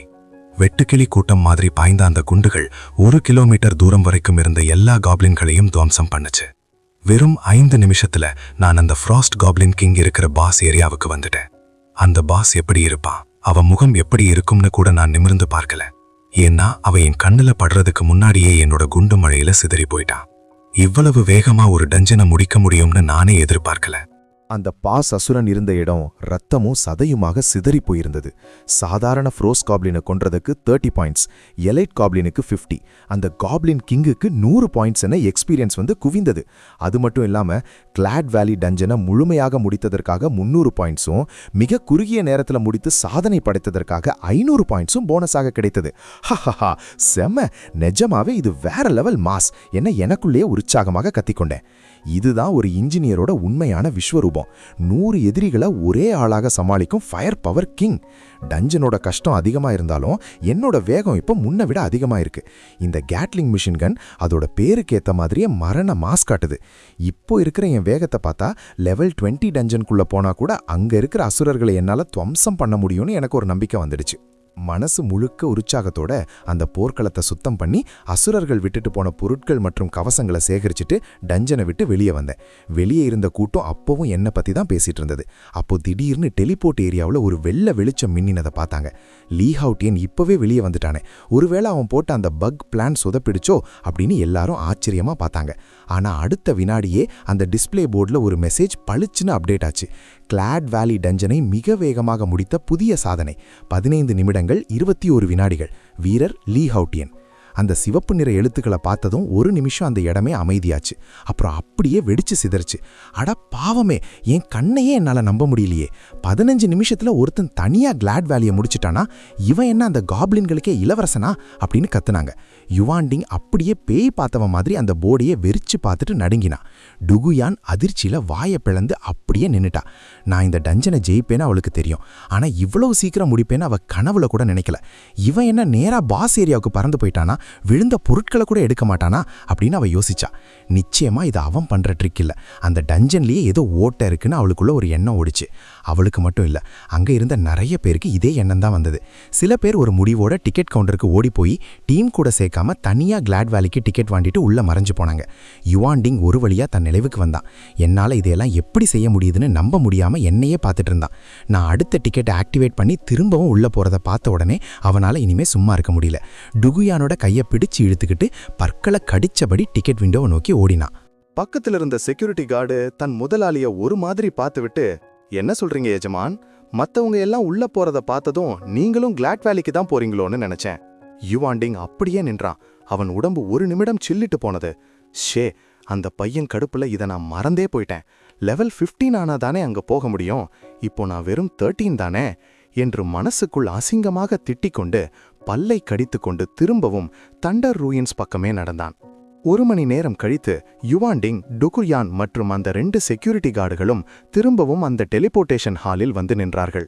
2 லெவல் 15 ஆட்களை வச்சுக்கிட்டு அசுரர்களை வேட்டையாடியும் அவனுக்கு 1 மணி நேரம் ஆனதுக்கு காரணம் அவன் உள்ள போய் நான் ஏதாவது பக் வச்சிருக்கேனான்னு தேடி தேடி நேரத்தை வீணாக்கினதுதான். கடைசியில் அவனுக்கு கிடைச்சது வெறும் ஏமாற்றம்தான்.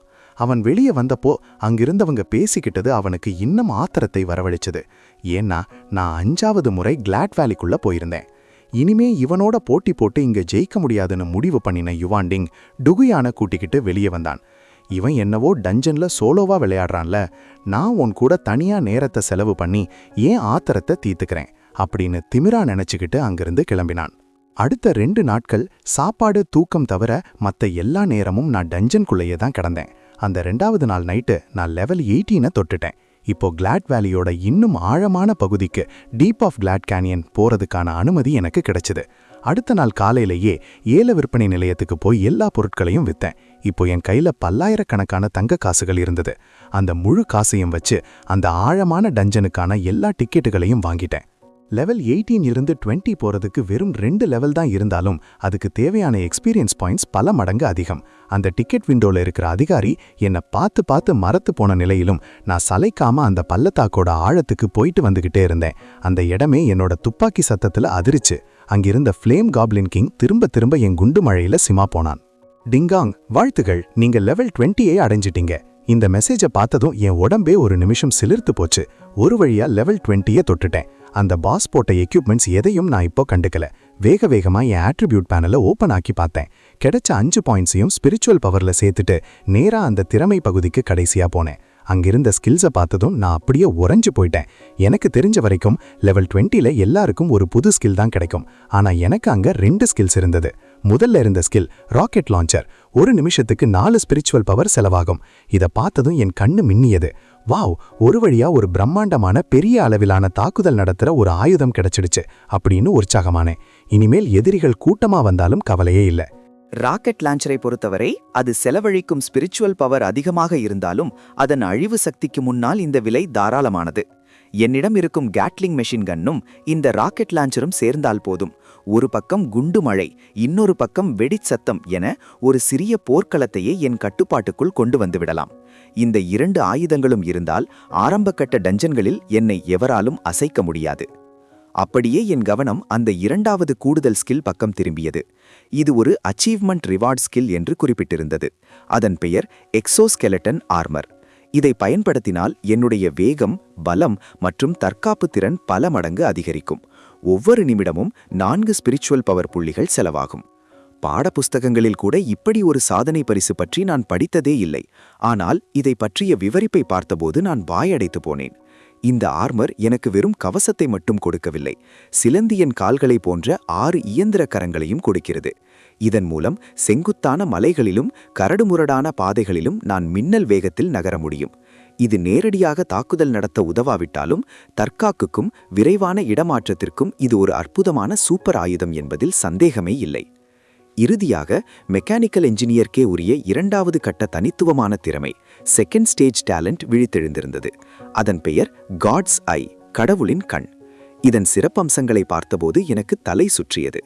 என்னால் என்னை சுற்றி 360 டிகிரி கோணத்தில் ஒரு ஹோலோகிராஃபிக் பிம்பத்தை உருவாக்க முடியும். எந்த ஒரு புள்ளியையும் நான் ஜூம் செய்து துல்லியமாக பார்க்க முடியும். ஆரம்பத்தில் இது என்னை சுற்றி 100 மீட்டர் விட்டம் வரை வேலை செய்யும். ஒவ்வொரு முறை நான் ஒரு அசுரனை கொல்லும் போதும் இந்த கடவுளின் கண் பார்வை 1 மீட்டர் தூரம் விரிவடைந்து கொண்டே போகும். லெவல் 30ல் இதன் 3வது கட்ட திறமை வெளிப்படும். இது திறமையில்லை, அப்பட்டமான ஏமாற்று வேலை என்று எனக்கே தோன்றியது. பொதுவாக ஒரு மெக்கானிக்கிற்கு தாக்குதல் நடத்தும் தூரம்தான் மிகப்பெரிய பலம். அதுவும் இந்த கடவுளின் கண் திறமையும் சேர்ந்துவிட்டால் எதிரி என் கண்ணில் படுவதற்கு முன்னமே நான் அவர்களை காலி செய்து விடுவேன். வருங்காலத்தில் நான் லட்சக்கணக்கான அசுரர்களை வேட்டையாடும்போது பல கிலோமீட்டர் தூரத்திற்கு அப்பால் நடக்கும் சின்ன அசைவை கூட என்னால் இங்கிருந்தே பார்க்க முடியும். எதிரிகளால் என்னை நெருங்கவே முடியாது. நிஜமாகவே நான் ஒரு பிறவி போர் வீரனாக மாறிக்கொண்டிருக்கிறேன். உற்சாகத்தில் என் இதயம் வேகமாக துடித்தது. அந்த உணர்ச்சிகளை கட்டுப்படுத்திக் கொண்டு அடுத்த கட்டத்தை பற்றி யோசித்தேன். நாளை பல பல்கலைக்கழகங்கள் இணைந்து நடத்தும் அந்த மாபெரும் தேர்வு போட்டி நடக்கப் போகிறது. இன்னும் சில முறை டஞ்சனுக்குள் போய் இந்த கடவுளின் கண் பார்வையின் தூரத்தை அதிகப்படுத்தலாமா என்று ஒரு நிமிடம் யோசித்தேன். பிறகு மெதுவாக தலையசைத்து அந்த எண்ணத்தை கைவிட்டேன். இப்போதைக்கு இருக்கும் 100 மீட்டர் ஆரமே போதுமானது. கடந்த கால வரலாற்றை பார்த்தால் என்னை தவிர மற்ற வீரர்கள் அதிகபட்சமாக லெவல் 15ல் தான் இருப்பார்கள். இப்போதே நான் அவர்களை விட பல மடங்கு உயரத்தில் இருக்கிறேன். மீதம் இருக்கும் நேரத்தை ஓய்வெடுக்கவும் நாளை நடக்கப் போகும் அந்த பெரிய சவாலுக்கு தயாராகவும் முடிவு செய்தேன். 100% உறுதியுடன் அந்த டாப் யூனிவர்சிட்டிகளுக்குள் நான் நுழையப் போவது உறுதி. லெவல் 20ல் இருக்கும் ஒரு வீரனுக்கு 100 மீட்டர் சுற்றளவு நோட்டமிடும் காட்ஸ் ஐ பார்வையே தாராளமானது. இப்போதைக்கு அந்த பார்வையை விட எனக்கு ரொம்ப தேவையானது ஸ்பிரிச்சுவல் பவர் தான். நேரத்தை வீணாக்காம போர்க்களத்தை சுத்தம் செய்ய ஆரம்பித்தேன். அதிர்ஷ்டவசமாக ஒரு ஊதா நிற எக்யூப்மெண்ட் சிக்கியது. அது எனக்கு சரியாக பொருந்தக்கூடிய லெதர் ஆர்மர். யோசிக்காம அதை அணிந்து கொண்டேன். எல்லா பொருட்களையும் எடுத்துக்கொண்டு ஏல விற்பனை நிலையத்துக்கு விரைந்தேன். இதுவரை சேர்த்த அத்தனை பொருட்களையும் விற்றுவிட்டு அங்கிருந்த அதிகாரியே ஆச்சரியப்படும் வகையில் பல்லாயிரக்கணக்கான தங்க காசுகளை கொடுத்து எனக்கு தேவையான மற்ற எக்யூப்மெண்ட்களை அள்ளினேன். இப்போது என் ஆட்ரிபியூட் பேனலை திறந்து பார்த்தபோது என் ஸ்பிரிச்சுவல் பவர் 630ஆக உயர்ந்திருந்தது. இந்த பவரை வச்சுக்கிட்டு 10 கேட்லிங் துப்பாக்கிகளையும் 10 ராக்கெட் லாஞ்சர்களையும் ஒரே நேரத்துல 10 நிமிஷம் சுட வச்சேன்னா அந்த ஃபேண்டம் காட் கேரியர்ல இருக்கிறவங்க ஒரு 100 பேர் ஒன்னா சேர்ந்து வந்தா கூட என்னை தொட முடியாது அப்படின்னு எனக்குள்ளேயே ஒரு கர்வம் வந்தது. அப்போது ஏல அதிகாரி என்னை பார்த்து, தம்பி, மத்ததெல்லாம் வாங்கிட்ட, ஆனா ஒரு வீரனுக்கு ரொம்ப முக்கியமான ஆயுதம் எதையும் வாங்கலையே. இன்னைக்கு காலையில தான் ஒரு ஊதா நிற AK-47 வந்திருக்கு. அதுல நெருப்பு தன்மை வேற இருக்கு. உன்னோட அட்டாக் பவர் ரொம்ப ஸ்டேபிளா இருக்கும், துப்பாக்கி ஜாம் ஆகாது, பாக்குறியா அப்படின்னு அன்பா கேட்டாரு. ஒரு நிமிஷம் யோசிச்சேன். இந்த AK-47 மெக்கானிக்கல்களுக்கு மட்டும் இல்ல, மத்த கேரியர்ல இருக்கிறவங்க கூட தற்காப்புக்காக வாங்கி வச்சுப்பாங்க. ஆனா மெக்கானிக் அல்லாதவங்க இதை பயன்படுத்தினா ஸ்பிரிச்சுவல் பவர் 2 மடங்கு வேகமா செலவாகும், ஆயுதமும் சீக்கிரம் வீணாயிடும். அப்போதான் எனக்கு ஒரு அபாரமான யோசனை தோணுச்சு. ஒரு ஆயுதத்தை கையில வச்சுக்கிட்டு அதை சண்டைக்கு பயன்படுத்தாம வெறும் ஒரு பெண்டன்ட் மாதிரி மாட்டிக்கிட்டா அது கொடுக்கிற அடிப்படை பண்புகள் மட்டும் நமக்கு கிடைக்குமே அப்படின்னு யோசிச்சேன். உடனே அந்த அதிகாரிக்கிட்ட என்கிட்ட ஏதாவது நல்ல ஸ்டாஃப் இருக்கான்னு கேட்டேன். அவர் திகச்சு போய், தம்பி, மந்திரக்கோள் உனக்கு செட் ஆகாதே, ஒரு மெக்கானிக் எதுக்கு மந்திரக்கோளை தேடுறேன்னு கேட்டாரு. நான் உறுதியா, பரவாயில்ல, எனக்கு ஒரு ஸ்டாஃப் காட்டுங்கன்னு சொன்னேன். அவர் வேற வழி இல்லாம தேடி பார்த்தப்போ அங்கே ஒரு இளஞ்சிவப்பு நிற ஆர்டிஃபேக்ட் வகை மந்திரக்கோள் கண்ணில் பட்டது. அதுவும் லெவல் 20க்கானது. அதன் பெயர் ஸ்லோ காப்ளின் ஸ்டாஃப். அது ஸ்பிரிச்சுவல் பவரை 150 பாயிண்ட்ஸ் அப்படியே அள்ளி கொடுக்கும். அதன் விலை வெறும் 2000 தங்க காசுகள் தான். என்னது, இவ்வளவு கம்மியா அப்படின்னு எனக்கு ஆச்சரியமா இருந்தது. ஏன்னா சாதாரணமா ஒரு ஆர்டிஃபேக்ட் வகை ஆயுதம் 4000 முதல் 5000 காசுகள் வரை விற்கும். 2000 காசுங்கிறது ரொம்ப லாபமான விஷயம். ஏன் இவ்வளவு விலை கம்மின்னு பார்த்தா அதோட விளைவு அப்படி. மந்திர சக்தி 2 மடங்கு அதிகமாகும். ஆனா ஸ்கில் கூல்டவுன் மற்றும் மந்திரம் சொல்லும் நேரம் 50% அதிகமாயிடும். மந்திரவாதிகளுக்கு இது ஒரு சாபம் மாதிரி. ஏன்னா அவங்க மந்திரம் சொல்ல லேட்டானா எதிரி அவங்கள முடிச்சிடுவான். ஆனா எனக்கு, நான் தான் மந்திரமே சொல்ல போறதில்லையே, நான் இதை வெறும் பவர் பேங்க் மாதிரி கையில வச்சுக்க போறேன். என் சூப்பர் ஆயுதங்களை வரவழைக்க எனக்கு தேவையான பவரை இது கொடுக்கும். ஆனா இதோட மைனஸ் பாயிண்ட்ஸ் எனக்கு எந்த பாதிப்பையும் ஏற்படுத்தாது. இந்த சூப்பர் டீலை விட நான் என்ன முட்டாளா?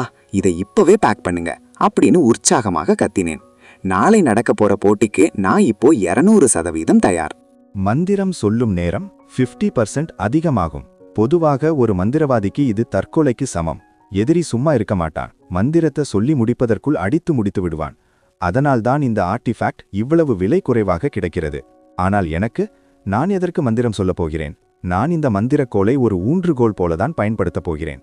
இதை கையில் பிடித்தாலே போதும், இதிலுள்ள 150 பாயிண்ட் ஸ்பிரிச்சுவல் பவர் தானாக என் கணக்கில் ஏறிவிடும்.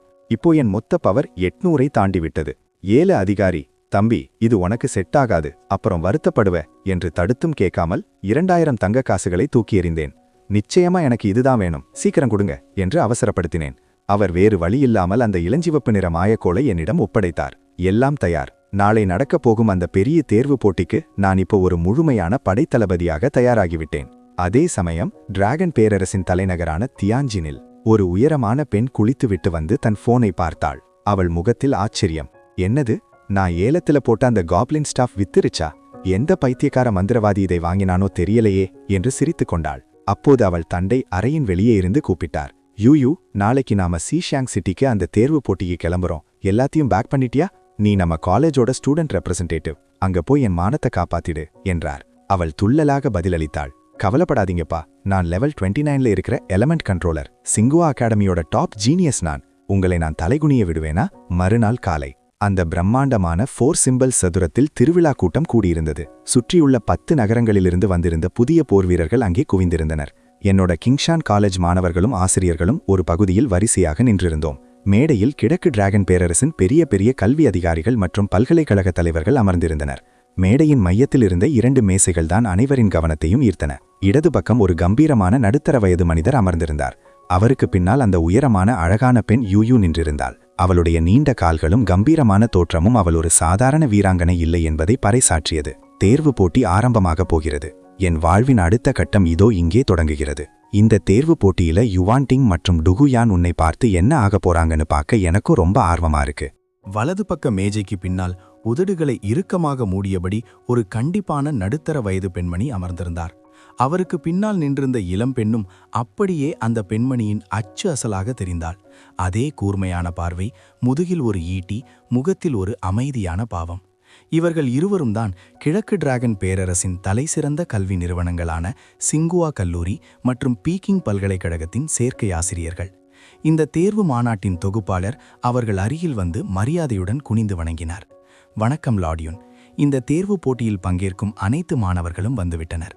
தயவு செய்து தலைமை தாங்கி இந்த நிகழ்வை வழிநடத்துங்கள் என்றார். சிங்குவா மற்றும் பீக்கிங் கல்லூரிகள் பேரரசில் மிக உயரிய இடத்தை பிடித்தவை. இராணுவத்திலும் இந்த ஆசிரியர்களுக்கு பதவிகள் உண்டு. அதனால்தான் அவர்களை அடல்ட்ஸ் என்று அழைக்கிறார்கள். அந்த கண்டிப்பான பெண்மணி யுன் மியாவோ மெல்ல தலையசைத்து அருகில் இருந்த சிங்குவா அகாடமி ஆசிரியர் ஜியாங் ஜென்னிடம் திரும்பினார். எல்லாரும் வந்துவிட்டார்கள், ஆரம்பிக்கலாமா என்றார் யுன் மியாவோ. ஜியாங் ஜென் புன்னகைத்து, கடந்த முறை சிங்குவா அகாடமி தலைமை தாங்கியது, இந்த முறை பீக்கிங் பல்கலைக்கழகம் மற்றும் ஆசிரியர் யுன் மியாவோ தான் நடத்த வேண்டும் என்றார். இது அவர்களுக்குள் இருக்கும் வழக்கம். ஒவ்வொரு ஆண்டும் மாறி மாறி தலைமை தாங்குவார்கள். யுன் மியாவோ மேடைக்கு முன்னால் வந்து நின்றார். அவரது தீர்க்கமான பார்வை கீழே நின்றிருந்த புதிய வீரர்களை ஊடுருவியது. நான் பீக்கிங் பல்கலைக்கழகத்தின் சேர்க்கை ஆசிரியர். இந்த தேர்வு போட்டி அதிகாரப்பூர்வமாக தொடங்குகிறது என்றார். அவர் சொன்னதுமே ஒவ்வொரு கல்லூரியிலிருந்தும் சில தேர்ந்தெடுக்கப்பட்ட மாணவர்கள் 2 மீட்டர் இடைவெளி விட்டு கீழே இருந்த காலி மைதானத்தில் வரிசையாக நின்றார்கள்.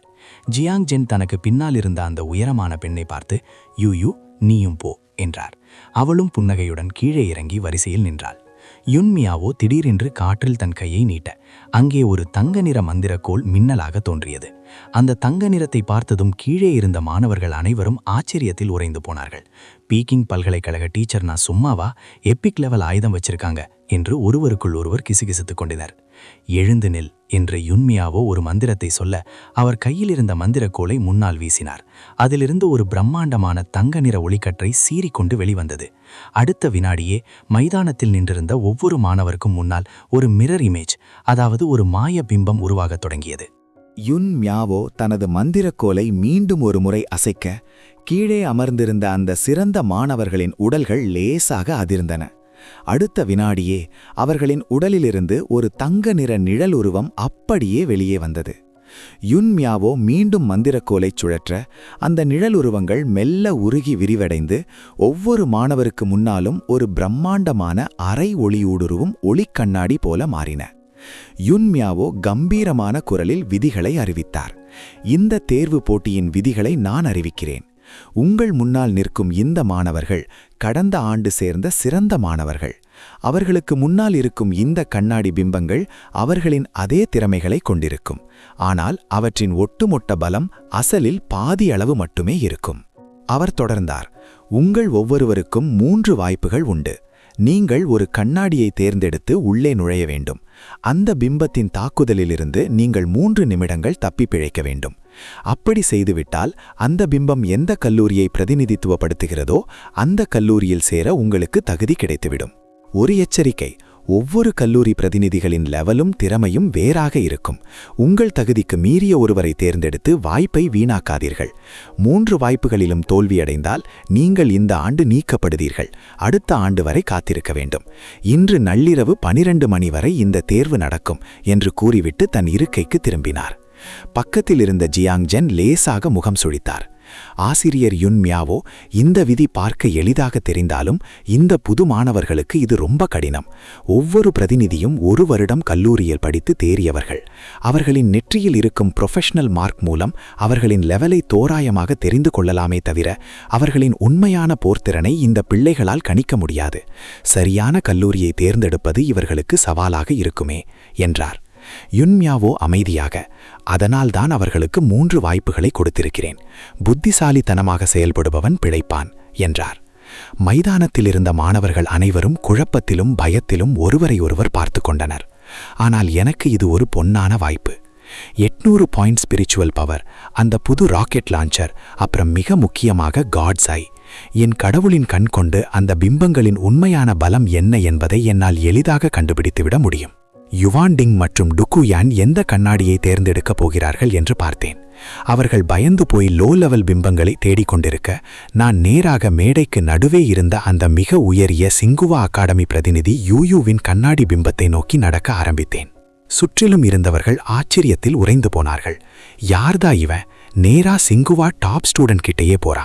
இவன் என்ன லெவல் 29 தனியா சமாளிக்க போறானா என்று கிசுகிசுத்தனர். அவங்க ஒன்றும் முட்டாள் இல்லைன்னா முதல்ல ரொம்ப கவனமா ஒரு முடிவை எடுக்கணும். அட்லீஸ்ட் ஆரம்பத்திலேயே தோத்து போய் வெளியே வராம இருக்காவத அப்படி செய்யணும். அதை வச்சுக்கிட்டு அப்புறமா தங்களுக்கு ஏத்த ஒரு நல்ல காலேஜை அவங்க தேர்ந்தெடுக்கலாம். ஜியாங்ஜென் இத பத்தி கொஞ்ச நேரம் யோசிச்சுட்டு மெதுவா தலையாட்டினார். ஆனா அவங்களோட இந்த வயசுக்கும் அனுபவத்துக்கும் எத்தனை பேரால இப்படி யோசிக்க முடியுங்கிறது சந்தேகம்தான். யுன்மியாவோட முகம் அப்படியே சீரியஸ் ஆச்சு. அவங்க குரலும் கொஞ்சம் கடுமையா மாறிடுச்சு. டீச்சர் ஜியாங்ஜென், போன வேர்ல்டு டஞ்சியனை பத்தி இன்னும் மறந்துட்டீங்களா? ஜியாங்ஜென் முகத்துல ஒரு இயலாமை தெரிஞ்சது. ஒரு ப்ரொஃபஷனலா அவங்க வளரணும்னா வெறும் திறமை மட்டும் போதாது. தங்களோட திறமையையும் சக்தியையும் மட்டுமே நம்பி முரட்டுத்தனமா இறங்குனா ஆரம்பத்துல வேணா அவங்க கொஞ்ச நாளைக்கு கெத்தா இருக்கலாம். ஆனா ஹை லெவல் டஞ்சியன்கள், குரூப் டஞ்சியன்கள், அப்புறம் இந்த வேர்ல்டு டஞ்சியன்ல எல்லாம் சின்ன தப்பு பண்ணா கூட செத்து போயிடுவாங்க. நம்ம டாங்லாங் பேரரசு போன சில வேர்ல்டு டஞ்சியன்கள்ல எவ்ளோ ஜீனியஸ்களை இழந்திருக்கு தெரியுமா? அதிகமா பேச வேணாம், கடைசியா நடந்த அந்த ஒரு விஷயத்த மட்டும் பாருங்க. அந்த வேர்ல்டு டஞ்சியன்ல பாதி பேர் செத்துட்டாங்க. ஜப்பானோட ஓன்மியோஜிகளும் நிஞ்சாக்களும் அமெரிக்காவோட அந்த ரஷ்யன்களும் நம்ம மேல ஒரு கண்ணாவே இருக்காங்க. இத சொல்லும்போது யுன்மியா கோவமா முறைச்சாங்க. இத்தனை வருஷமா நம்ம பேரரசுல நிறைய பேர் உருவாயிருக்காங்க. ஆனா அவங்கெல்லாம் வெறும் குப்பை, நாட்டுடைய ரிசோர்ஸை வீணடிக்கிறவங்க. நமக்கு தேவையானது வெறும் திறமையான ஃபர்ஸ்ட் லைன் வீரர்களோ இல்ல பெரிய சக்திகளோ கிடையாது. புத்திசாலித்தனமும் தைரியமும் எதையும் யோசிச்சு செய்யற துணிச்சலும் இருக்கிறவங்க தான் தேவை. இந்த அடிப்படையான முடிவை கூட எடுக்க தெரியாதவங்க வளர்ந்தாலும் போர்க்களத்துல வெறும் பலிகடாதான் ஆவாங்க. அப்படிப்பட்ட ஸ்டூடெண்ட்ஸ் நம்ம பீக்கிங் யூனிவர்சிட்டிக்கு தேவையில்லை. ஜியாங்ஜென் யுன்மியாவை பார்த்துட்டு பெருமூச்சு விட்டுட்டு அமைதியானார். நிஜமாவே சமீப காலமா ஈஸ்டர்ன் டிராகன் பேரரசுல அடுத்த தலைமுறைக்கான வீரர்கள் பற்றாக்குறை இருக்கிறது உண்மைதான். நான் அந்த ஸ்டூடெண்ட்ஸ் முன்னாடி போய் நின்ன நடுவுல இருந்த 2 பேரை பார்த்தேன். Jiang Wuyu level 29 elemental controller, Yunlan level 29 battle mage. வெவ்வேறு குணாதிசயங்கள் கொண்ட அந்த 2 பொண்ணுங்களையும் பார்த்துட்டு எனக்குள்ள நினைச்சுக்கிட்டேன், இவங்க நிஜமாவே சிங்குவா அப்புறம் பீக்கிங் யூனிவர்சிட்டியோட அடையாளங்கள் தான். இவங்க வெறும் பவர்ஃபுல் பிளேயர்ஸ் மட்டும் இல்ல, மத்த காலேஜ் பசங்களை விட இவங்க லெவல் ரொம்ப அதிகமாயிருக்கு. நான் யோசிச்சுட்டு இருக்கும்போதே பக்கத்துல இருந்து ஒரு கிண்டலான குரல் கேட்டுச்சு. லீ ஹவுட்டியன், உன்னை பாரு, இந்த லெவல்ல வச்சுக்கிட்ட நீ சிங்குவா அப்புறம் பீக்கிங் அகாடமி கூட மோத போறியா? திரும்பி பார்த்தா அது யுவான்டிங் அப்புறம் டுகுயான். யுவான்டிங் முகத்துல ஒரு நக்கலான சிரிப்பு இருந்தது. லீ ஹவுட்டியன், இது காலேஜ் செலெக்ஷன் போட்டி, இங்க நிஜமான திறமை தான் பேசும். ஆனா நீ என்னடான்னா காப்பி அடிச்சு ஏதோ தில்லு முள்ளு பண்ணி இங்க வரைக்கும் வந்துட்ட. இன்னும் இங்கேயே தான் நின்னுட்டு இருக்கியா? நான் நக்கலா சிரிச்சேன். நான் தில்லு முள்ளு பண்றனோ இல்லையோ அது உனக்கு எதுக்கு? கொஞ்ச நாளைக்கு முன்னாடி என்கிட்ட வித்த கத்துக்கு ஒருத்தன் வந்தானே, அவன் யாருன்னு எனக்கு தெரியலையே. ஆனா பாவம், அவனுக்கு அந்த அளவுக்கு மூளை இல்ல, வாய்ப்பும் கிடைக்கல. யுவான்டிங்கிற்கு உடனே கோபம் தலைக்கேறியது. அவமானத்தாலையும் பிடிவாதத்தாலையும் கத்தினாள். லீ ஹவுட்டியன், ஒரு நிஜமான ஃபேண்டம் காட் ப்ரொஃபஷனோட பவர் என்னன்னு இன்னைக்கு நான் உனக்கு காட்டுறேன். என்னோட நைட் வாக்கர் பவருக்கு முன்னாடி உன் மொக்க மெக்கானிக் வேலைக்கெல்லாம் வெறும் தில்லு முள்ளு தான் பண்ண முடியும், வேற எதுவும் உன்னால முடியாது. அப்படி சொல்லிட்டு யுவான்டிங் ரொம்ப கர்வத்தோட யுன்லான் முன்னாடி இருந்த அந்த மாயத்திரையை நோக்கி நடந்தாள். Qingshan college, Yuanting level 16 night walker, Peking அகாடமிக்கு சவால் விடுறேன். யுன்லான் ஆச்சரியத்தோட யுவான்டிங்க பார்த்தார். அவங்க கண்ணுல ஒரு மெல்லிய வியப்பு தெரிஞ்சது. லெவல் 16 நைட் வாக்கரான யுவான்டிங் தலையிலிருந்து கால் வரைக்கும் ஊதா நிற ரேர் எக்யூப்மெண்ட்களை போட்டுக்கிட்டு எல்லார் முன்னாடியும் கெத்தா நின்னாள். யுன்லான் மெதுவா தலையசைச்சு ஒரு சின்ன சிரிப்போட சொன்னார், தொடங்குங்க. யுன்லான் பாராட்டினதை கேட்டதும் அங்க இருந்த மற்ற ஸ்டூடெண்ட்ஸ் எல்லாம் பொறாமையா பார்த்தாங்க. பீக்கிங் யூனிவர்சிட்டிக்குள்ள நுழையிறதே பெரிய விஷயம். அதுலயும் அந்த யூனிவர்சிட்டி சார்பா ஒருத்தர் வந்து நம்மளை பாராட்டுறாங்கன்னா அதுக்கு தனி அர்த்தம் உண்டு. யுவான்டிங் கண்டிப்பா செலக்ட் ஆயிடுவான்னு எல்லாருக்கும் தோணுச்சு. சீனியர் யுவான்டிங்கும் மனசுக்குள்ள ரொம்ப சந்தோஷப்பட்டாள். ஏதோ காலேஜ்ல சீட் கிடைச்சிட்ட மாதிரியே ரொம்ப ஓவரா பில்டப் கொடுத்துட்டு உள்ள போனாள். நான் ஏதோ நாடகம் பார்க்குற மாதிரி இதையெல்லாம் வேடிக்கை பார்த்துட்டு இருந்தேன். எனக்கு ஒன்றும் அவசரம் இல்லை. பீக்கிங் அகாடமியோட டெஸ்ட் என்னன்னா, அந்த மாயத்திலேக்குள்ள போய் அவங்க பிரதிநிதியோட அட்டாக்கை தாங்கி 3 நிமிஷம் தாக்கு பிடிக்கணும். இன்னும் சாயங்காலம் ஆக நிறைய நேரம் இருக்கு. என்னோட திறமைக்குன்னா இப்பவே பதட்டப்பட தேவையில்லை. நேரம் வேகமா ஓடுச்சு. முதல்ல அந்த திரைக்குள்ள போனவங்க ஒவ்வொருத்தரா வெளியே வர ஆரம்பிச்சாங்க. ஒரு சிலரை தவிர மற்ற எல்லாரும் சோகமா தான் வந்தாங்க. அவங்க தங்களோட திறமையை சரியா எடை போடாம உள்ள போனது தான் அதுக்கு காரணம். இப்போ எல்லாரோட கண்ணும் பீக்கிங் அகாடமி மேல தான் இருந்தது. யுவான்டிங் ஜெயிப்பாளா மாட்டாளாங்கிறது தான் எல்லாரோட எதிர்பார்ப்போம்.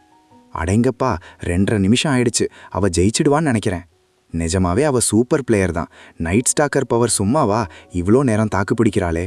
அவ போட்டிருக்கிற அந்த ஊதா கலர் ட்ரெஸ்ஸை பாருங்க, கண்டிப்பா பெரிய பணக்கார வீட்டு போனாதான் இருக்கும். அந்த எக்யூப்மெண்ட் தான் அவளுக்கு இவ்வளோ பவரை கொடுக்குது அப்படின்னு அங்க இருந்தவங்க பொறாமையில கத்துனாங்க. வாவ், 3 நிமிஷம் முடிஞ்சிருச்சு, அவ நிஜமாவே பீக்கிங் யூனிவர்சிட்டி டெஸ்ட்ல பாஸ் பண்ணிட்டா. அப்போ அந்த மாயத்திரை மின்னியது. ட்ரெஸ் எல்லாம் கிழிஞ்சு போய் மூச்சு வாங்க யுவான்டிங் வெளியே வந்தாள். பார்க்க கொஞ்சம் பரிதாபமா இருந்தாலும் அவ முகத்துல இருந்த கர்வம் முன்ன விட இப்போ அதிகமா தெரிஞ்சது.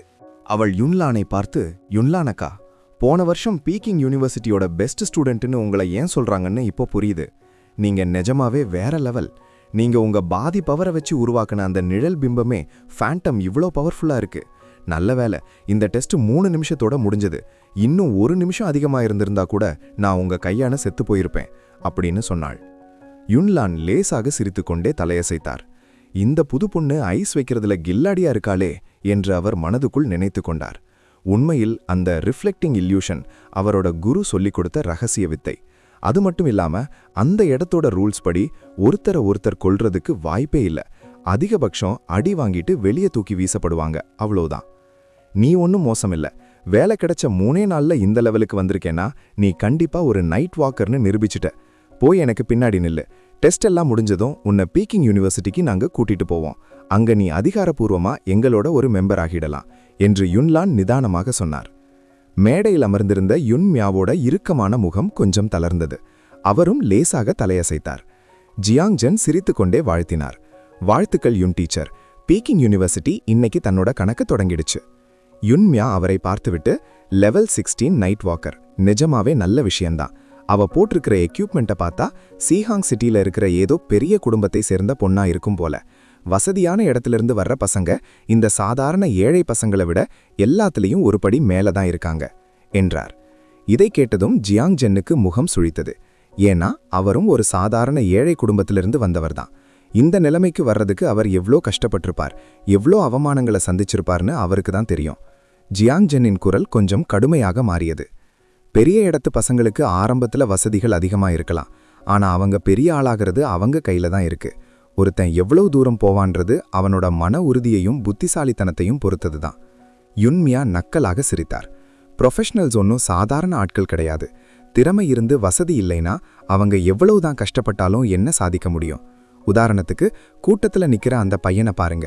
அவன் என்னதான் ஃபேண்டம் காடா இருந்தாலும் நிஜத்துல ஒரு சாதாரண செகண்ட் டயர் வீரனுக்கு கூட ஈடாக மாட்டான். அன்னைக்கு மார்ஷல் லீ எல்லாத்தையும் மீறி ஒரு மெக்கானிக்கு அவ்வளவு சலுகைகளை அள்ளி கொடுத்தாரே, அதுக்கு என்ன ஆச்சு? 10 வருஷம் கஷ்டப்பட்டு உருவாக்கினத ஒரு சின்ன நிஞ்சா வந்து ஒரே நிமிஷத்துல அழிச்சிட்டு போயிட்டான். நீங்க சிங்வா யூனிவர்சிட்டி இவ்வளவு முதலீடு செஞ்சோம், கிடைச்சது என்னவோ இந்த மாதிரி ஆட்கள் தான். யுன்மியா தலையை ஆட்டிக்கொண்டே சொன்னார். சமீப காலமா மார்ஷல் லீக்கு வயசானதுனால புத்தி தடுமாறிடுச்சுன்னு நினைக்கிறேன். மார்ஷல் லீயை பற்றி அவர் சொன்னதும் ஜியாங்ஜென்னின் முகம் இருண்டது. மார்ஷல் லீ சிங்வா யூனிவர்சிட்டியின் பெருமை. ஆனால் அந்த மெக்கானிக் கொல்லப்பட்ட பிறகு மார்ஷல் லீயின் பெயருக்கு பெரிய பாதிப்பு ஏற்பட்டது. முக்கியமா சிங்வாவுக்கு போட்டியான பீக்கிங் யூனிவர்சிட்டிக்காரங்க மார்ஷல் லீயின் வளர்ச்சியால இத்தனை வருஷம் அடங்கியிருந்த கோவத்தை இப்போ இப்படிதான் காட்டிட்டு இருக்காங்க. அந்த சம்பவத்துக்கு அப்புறம் பீக்கிங் யூனிவர்சிட்டிக்காரங்க சிங்குவாவை ரொம்பவே விமர்சனம் பண்ண ஆரம்பிச்சாங்க.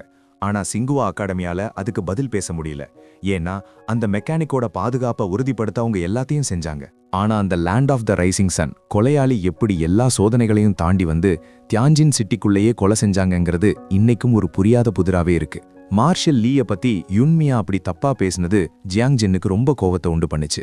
ஆனா வேற வழி இல்லாம எல்லாத்தையும் பொறுத்துக்கிட்டு அமைதியா இருந்தார். அப்போ பீக்கிங் யூனிவர்சிட்டி டெஸ்ட்ல பாஸ் பண்ண யுவான்டிங் தன்னோட கலைஞ்சு போன முடிய சரி பண்ணிக்கிட்டு என்னை பார்த்து ரொம்ப கர்வமா பேசினாள். லீ ஹவுட்டியன், பாத்தியா, இதுதான் நிஜமான ஃபேண்டம் காட் பவர்.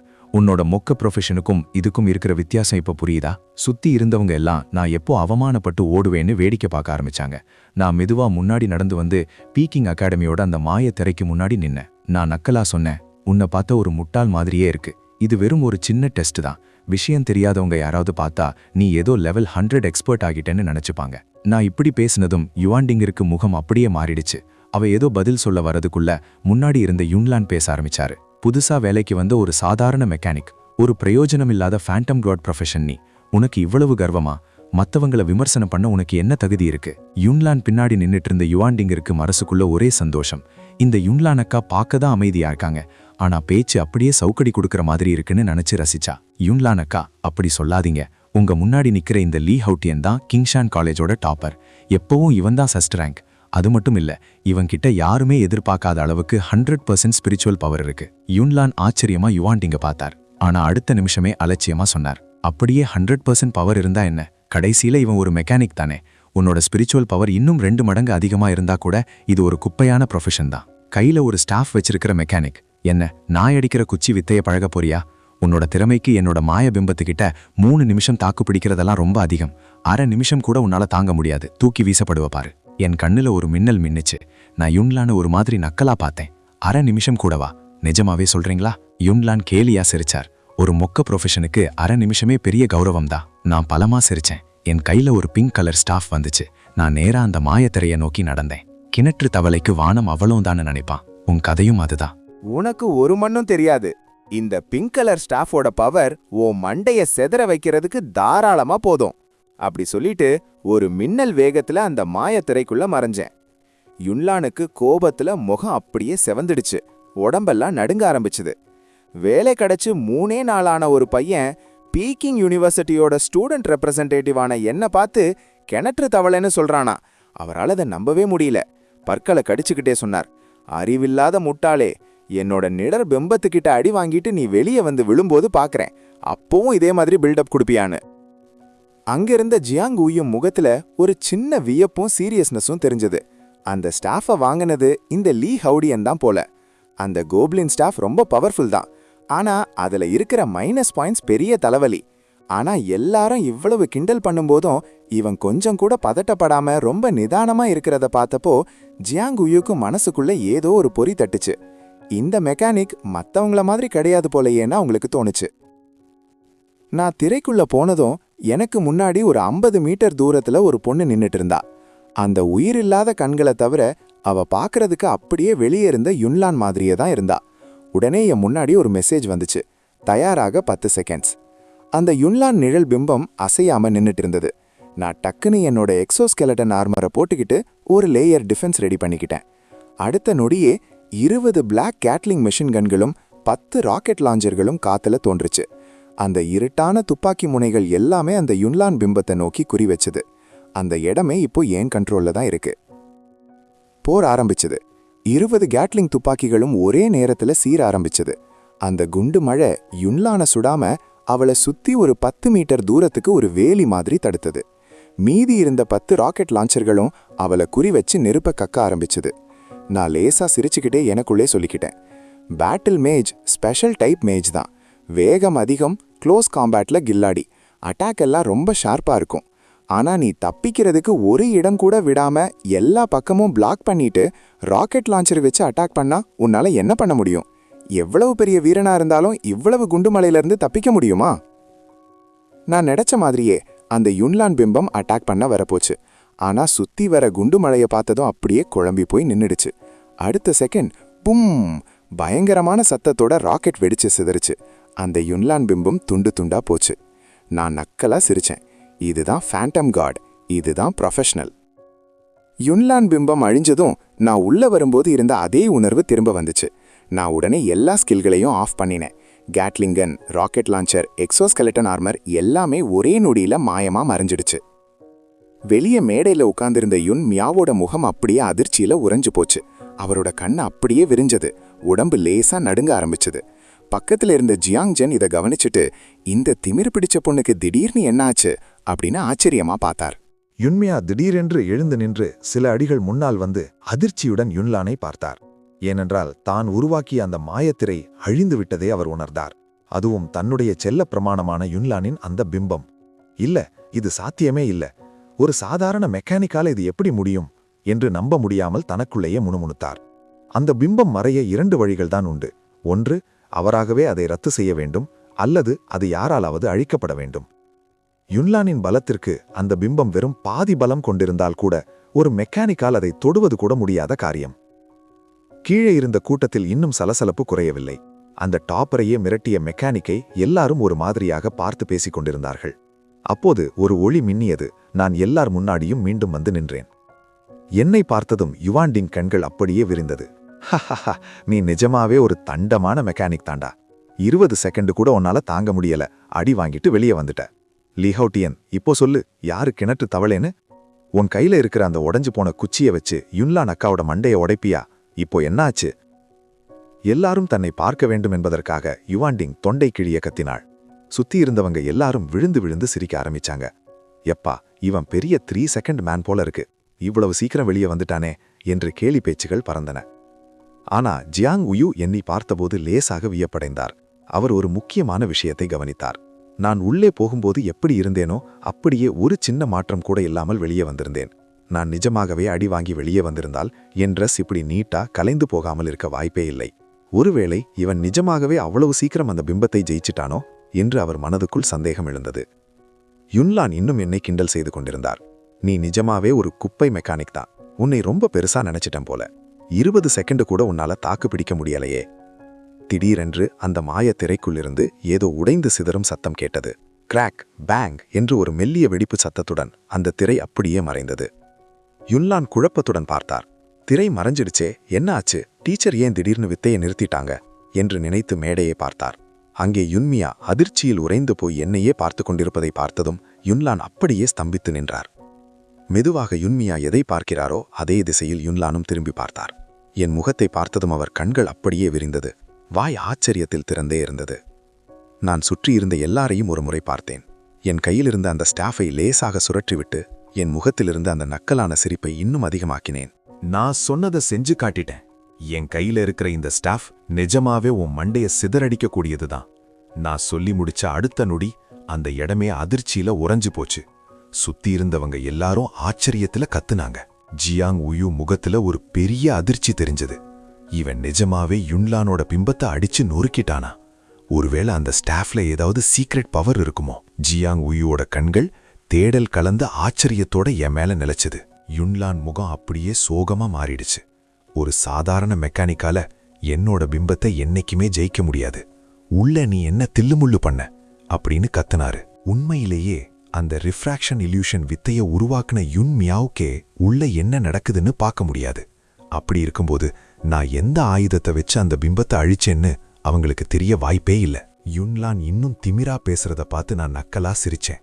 என்ன, ஒரு மெக்கானிக்கிடம் தோத்துட்டோங்கிற உண்மையை உன்னால ஏத்துக்க முடியலையா? இந்த டெஸ்ட் தான் இப்படி இருக்குன்னா இதுக்கு மேல ஏதாவது சண்டை போடணுமா? கோபத்துல யுன்லானுக்கு உடம்பெல்லாம் நடுங்குச்சு. மேடையில இருந்த யுன்மியா டக்குன்னு குறுக்கிட்டு, சரி விடு யுன்லான் அப்படின்னு சொன்னார். அவர் என் கையில இருக்கிற ஸ்டாஃபை உன்னிப்பா பார்த்தார். அவரோட கண்ணுல ஒரு பெரிய அதிர்ச்சி தெரிஞ்சது. நான் ஒரு மெக்கானிக்னு தெரிஞ்சப்போ அவர் என்ன ஒரு பொருட்டாவே மதிக்கல. ஆனா இப்போதான் கவனிச்சார். என் கையில இருக்கிறது லெவல் 20 ரேர் ரக ஸ்டாஃப். லெவல் 20க்கு இவன் எப்படி இவ்ளோ சீக்கிரம் வந்தான் அப்படின்னு அவர் மனசுக்குள்ள ஒரு கேள்வி ஓடுச்சு. உன் பேரு லீ ஹவுட்டியன் தானே? நீ எப்படி ஜெயிச்சேன்னு எனக்கு தெரியாது, ஆனா நீ ஜெயிச்சிட்ட, அதனால நீ பாஸ் ஆகிட்ட. போய் யுன்லானுக்கு பின்னாடி நில்லு, டெஸ்ட் முடிஞ்சதும் நம்ம பீக்கிங் யூனிவர்சிட்டிக்கு கிளம்பலாம் அப்படின்னு யுன்மியா ரொம்ப சீரியஸா சொன்னார். நான் புருவத்தை உயர்த்தி யுன்மியாவை பார்த்தேன். அப்புறம் பற்களை கடிச்சுக்கிட்டு இருந்த யுவாண்டிங்க பார்த்து ஒரு வில்லத்தனமான சிரிப்பு சிரிச்சேன். நான் பீக்கிங் யூனிவர்சிட்டியில சேர போறேன்னு உங்ககிட்ட சொன்னேனா? யுன்மியாவோட முகம் அப்படியே மாறிடுச்சு. ஏதோ தப்பா நடக்க போகுதுன்னு அவருக்கு தோணுச்சு. நீ என்ன சொல்ல வர? நான் சிரிச்சுக்கிட்டே சொன்னேன். எனக்கு தெரிஞ்சு ஒருத்தருக்கு 3 தடவை சவால் விட வாய்ப்பு இருக்கு. ஆனா ஒரு காலேஜ் டெஸ்ட்ல பாஸ் பண்ணிட்டா கண்டிப்பா அங்கதான் சேரணும்னு எந்த ரூல்ஸும் இல்லையே. யுன்மியாவால நம்பவே முடியல. பீக்கிங் யூனிவர்சிட்டியில சேர்றது எல்லா ஸ்டூடெண்ட்ஸோட கனவு. உனக்கு அது வேணாமா? நான் நக்கலா சொன்னேன். நம்ம பேரரசோட மிகச்சிறந்த காலேஜ் பீக்கிங் யூனிவர்சிட்டி மட்டும் இல்லையே. அப்படி சொல்லிட்டு யுன்லான திரும்பி கூட பார்க்காம பக்கத்திலிருந்து ஜியாங் உயுவை நோக்கி நடந்தேன். ஆச்சரியத்திலிருந்த ஜியாங் உயுவை பார்த்து சிரிச்சுக்கிட்டே கேட்டேன், புது மெக்கானிக் லீ ஹவுட்டியன் சிங்குவா அகாடமிக்கு சவால் விடலாமா? ஜியாங் உயு டக்குன்னு சுதாரிச்சுக்கிட்டு ரொம்ப உற்சாகமா சொன்னார், கண்டிப்பா. 100% ஸ்பிரிச்சுவல் பவர் இருக்கிற ஒரு மெக்கானிக் கையில ஸ்டாஃபோட வர்றதை நாங்க வரவேற்கிறோம். அதுவும் வெறும் 3 நாள்ல லெவல் 20க்கு வந்திருக்கான். இந்த லீ ஹவுட்டியன் நிஜமாவே ஒரு மர்மமான ஆளா இருக்கானே. மேடையில் இருந்த ஜியாங் ஜென் ஒரு வழியாக சுதாரித்துக் கொண்டு வேக வேகமாக மேடையின் ஓரத்துக்கு வந்து என்னையே ஆச்சரியமாக பார்த்தார். நான் மெதுவாக தலையசைத்துவிட்டு யுன்லானையும் யுவாண்டிங்கையும் ஒரு கேலி பார்வை பார்த்தேன். பிறகு ஜியாங் உயுவுக்கு முன்னால் இருந்த அந்த மாயத்திரைக்குள் காலடி எடுத்து வைத்தேன். முன்பு போலவே ஜியாங் உயுவின் நிழல் பிம்பம் எனக்கு முன்னால் நின்றிருந்தது. 10 செகண்ட் கவுண்டவுன் தொடங்கியது. நான் மீண்டும் அதே வித்தையை இறக்கினேன். எலமெண்டல் கண்ட்ரோலரான ஜியாங் உயுவின் அந்த பிம்பம் ஒரு மந்திரத்தை சொல்லி முடிப்பதற்குள் குண்டுமழையில் மூழ்கி வெளிச்சமாக சிதறியது. மீண்டும் அந்த தலை சுற்றல் உணர்வு. நான் என் ஸ்கில்களை ஆஃப் செய்தேன். அடுத்த நொடி வெளியே வந்து நின்றேன். வெளியே மயான அமைதி நிலவியது. இப்போது யாராலும் என்னை பார்த்து சிரிக்க முடியவில்லை. எல்லாரும் அதிர்ச்சியில் உறைந்து ஜியாங் உயுவுக்கு முன்னால் இருந்த அந்த திரையையே பார்த்து கொண்டிருந்தார்கள். யுன்மியாவோ மீண்டும் ஒரு முறை அதிர்ச்சியில் உறைந்து போனார். 10 செகண்ட் கூட ஆகவில்லை. ஜியாங் உயுவின் பிம்பமும் காலியாகிவிட்டது. அந்த திரையும் கிராக் என்ற சத்தத்துடன் உடைந்து சிதறியது. ஜியாங் உயு இதை எதிர்பார்த்திருந்தாலும் தன்னுடைய பிம்பம் இவ்வளவு சுலபமாக அழிக்கப்பட்டதை அவராலேயே நம்ப முடியவில்லை. யுன்லான் ஒரு சிறந்த க்ளோஸ் கம்பேட் வீரர். நானோ தூரத்திலிருந்து அட்டாக் பண்ணக்கூடிய எலமெண்டல் கண்ட்ரோலர். இந்த லீ ஹவுட்டியனுக்கு தூரத்திலிருந்து வர்ற அட்டாக், பக்கத்துல வர்ற அட்டாக்னு எதுவுமே பயம் இல்லையா? லெவல் 20 ஆக இருந்தாலும் வெறும் 3 நாள்ல எங்களை உடனே காலி பண்ற அளவுக்கு இவனுக்கு எப்படி இவ்வளவு பெரிய ஆயுதங்கள் கிடைச்சது என்று அவர் ஆச்சரியப்பட்டார். அவர் அப்படியே வாய்ப்பிழந்து ஆச்சரியமாக நிற்பதை பார்த்து நான் சிரித்துக்கொண்டே கேட்டேன், சீனியர், இப்போ நான் சிங்குவா அகாடமி டெஸ்ட்ல பாஸ் பண்ணிட்டேன் தானே? ஜியாங் உயு பதில் சொல்வதற்குள் மேடையில் இருந்த ஜியாங் ஜென் உற்சாகமாக கத்தினார். நிச்சயமா லீ ஹவுட்டியன், நீ இந்த டெஸ்டையே மிஞ்சிட்டியாடா. உன்னை எங்க சிங்குவா அகாடமியில சேர்த்துக்கிறதுல நாங்க ரொம்ப பெருமைப்படுறோம். ஜியாங் ஜென் இதை சொன்னதும் சுற்றியிருந்த கூட்டமே ஸ்தம்பித்தது. பிறகு ஒவ்வொருவராக பொறாமையிலும் ஆச்சரியத்திலும் பேசத் தொடங்கினர். கடவுளே, அவன் நிஜமாவே சிங்குவால செலக்ட் ஆகிட்டான். அவங்களே வந்து இவனை கூப்பிடுறாங்க. பீக்கிங் யூனிவர்சிட்டியின் பிரதிநிதியான யுன்லான் கைகளை இறுக பிடித்துக்கொண்டு பற்களை கடித்தார். பின்னாடி இருந்த யுவான்டிங்கருக்கு பொறாமையில் கண்ணே சிவந்து விட்டது. இந்த நாய் எப்படி இதை பண்ணா? ஒருவேளை சிங்குவாவும் பீக்கிங்கும் சேர்ந்து இவனுக்கு பின்னாடி ஏதாவது நாடகம் போடுறாங்களோ என்று கூட அவளுக்கு சந்தேகம் வந்தது. மேடையிலிருந்த யுன்மியா கோபத்தில் கொதித்துக் கொண்டிருந்தார். நான் இப்போது செய்த விஷயம் பீக்கிங் யூனிவர்சிட்டியின் முகத்தில் ஓங்கி அரைந்தது போல இருந்தது. கீழே இருந்த சத்தத்தை பார்த்து ஆத்திரவடைந்த யுன்மியா பலமாக கத்தினார், எல்லாரும் அமைதியாயிருங்க. இனி யாராவது சத்தம் போட்டா அவங்களை டிஸ்குவாலிஃபை பண்ணிடுவேன். அவர் மீண்டும் தன் மந்திரக்கோலை சுழற்றி யுன்லான் மற்றும் ஜியாங் உயு முன்னால் புதிய மாயத்திரைகளை உருவாக்கினார். போட்டி மீண்டும் தொடங்கியது. சும்மா நின்று கொண்டிருந்த ஜியாங் உயு என் பக்கம் திரும்பி ஆச்சரியமாக கேட்டார், லீ ஹவுட்டியன், நிஜமாவே சொல்லு, என்னையும் யுன்லானையும் எப்படி நீ தோற்கடிச்ச? நான் கண்ணடித்து சிரித்தேன். நான் ஒரு மெக்கானிக் ஆச்சே, கண்டிப்பா என்கிட்ட இருக்கிற சூப்பர் ஆயுதங்களை வச்சுதான். ஜியாங் உயு தன் இதழ்களை சுழத்தி கொண்டு, சொல்ல விருப்பமில்லனா விடு, நீ நிஜமாவே ஒரு பெரிய கில்லாடிதான் என்றார்.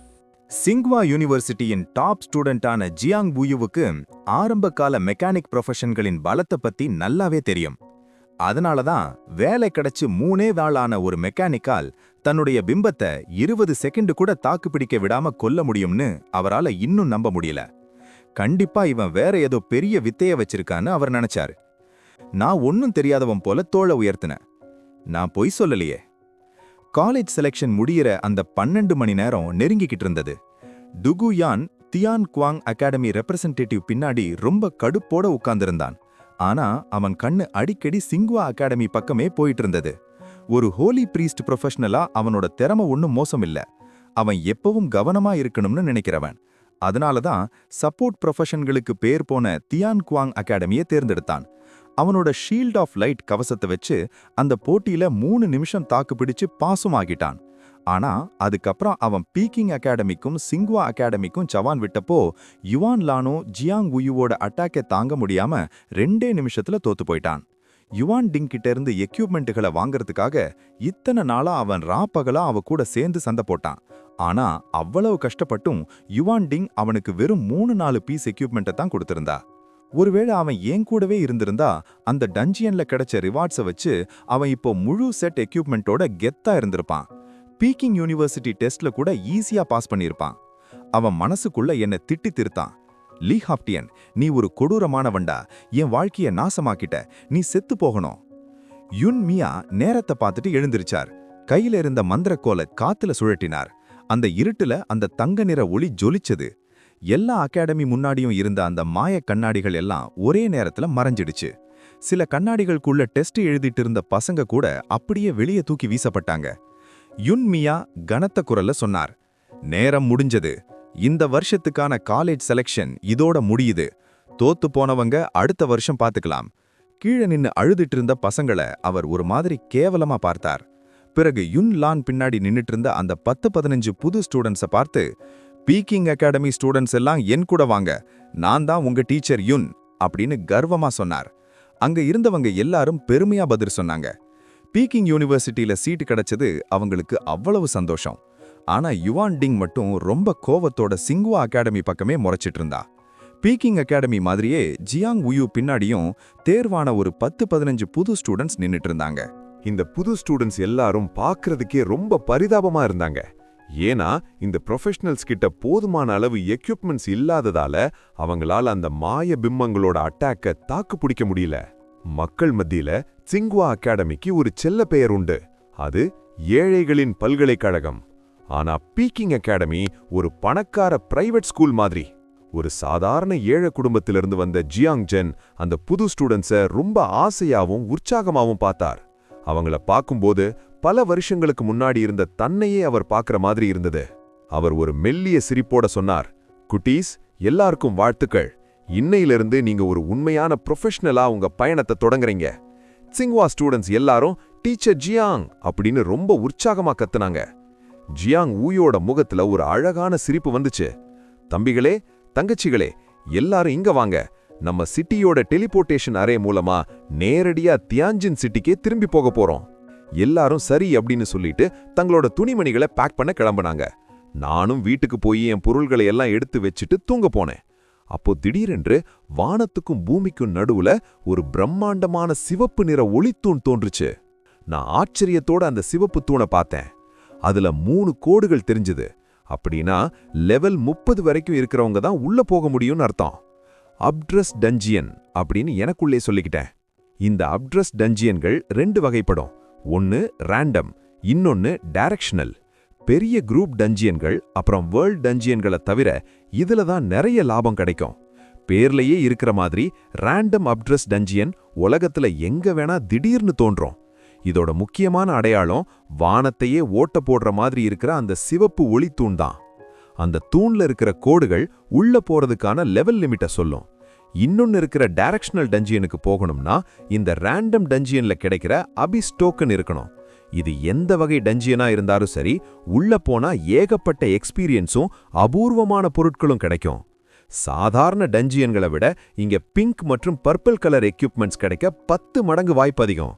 எல்லாத்தையும் விட முக்கியமா இந்த அப்ட்ரஸ் டஞ்சியன்ல மட்டும்தான் அந்த புகழ்பெற்ற orange colour legendary gear equipments கிடைக்கும்.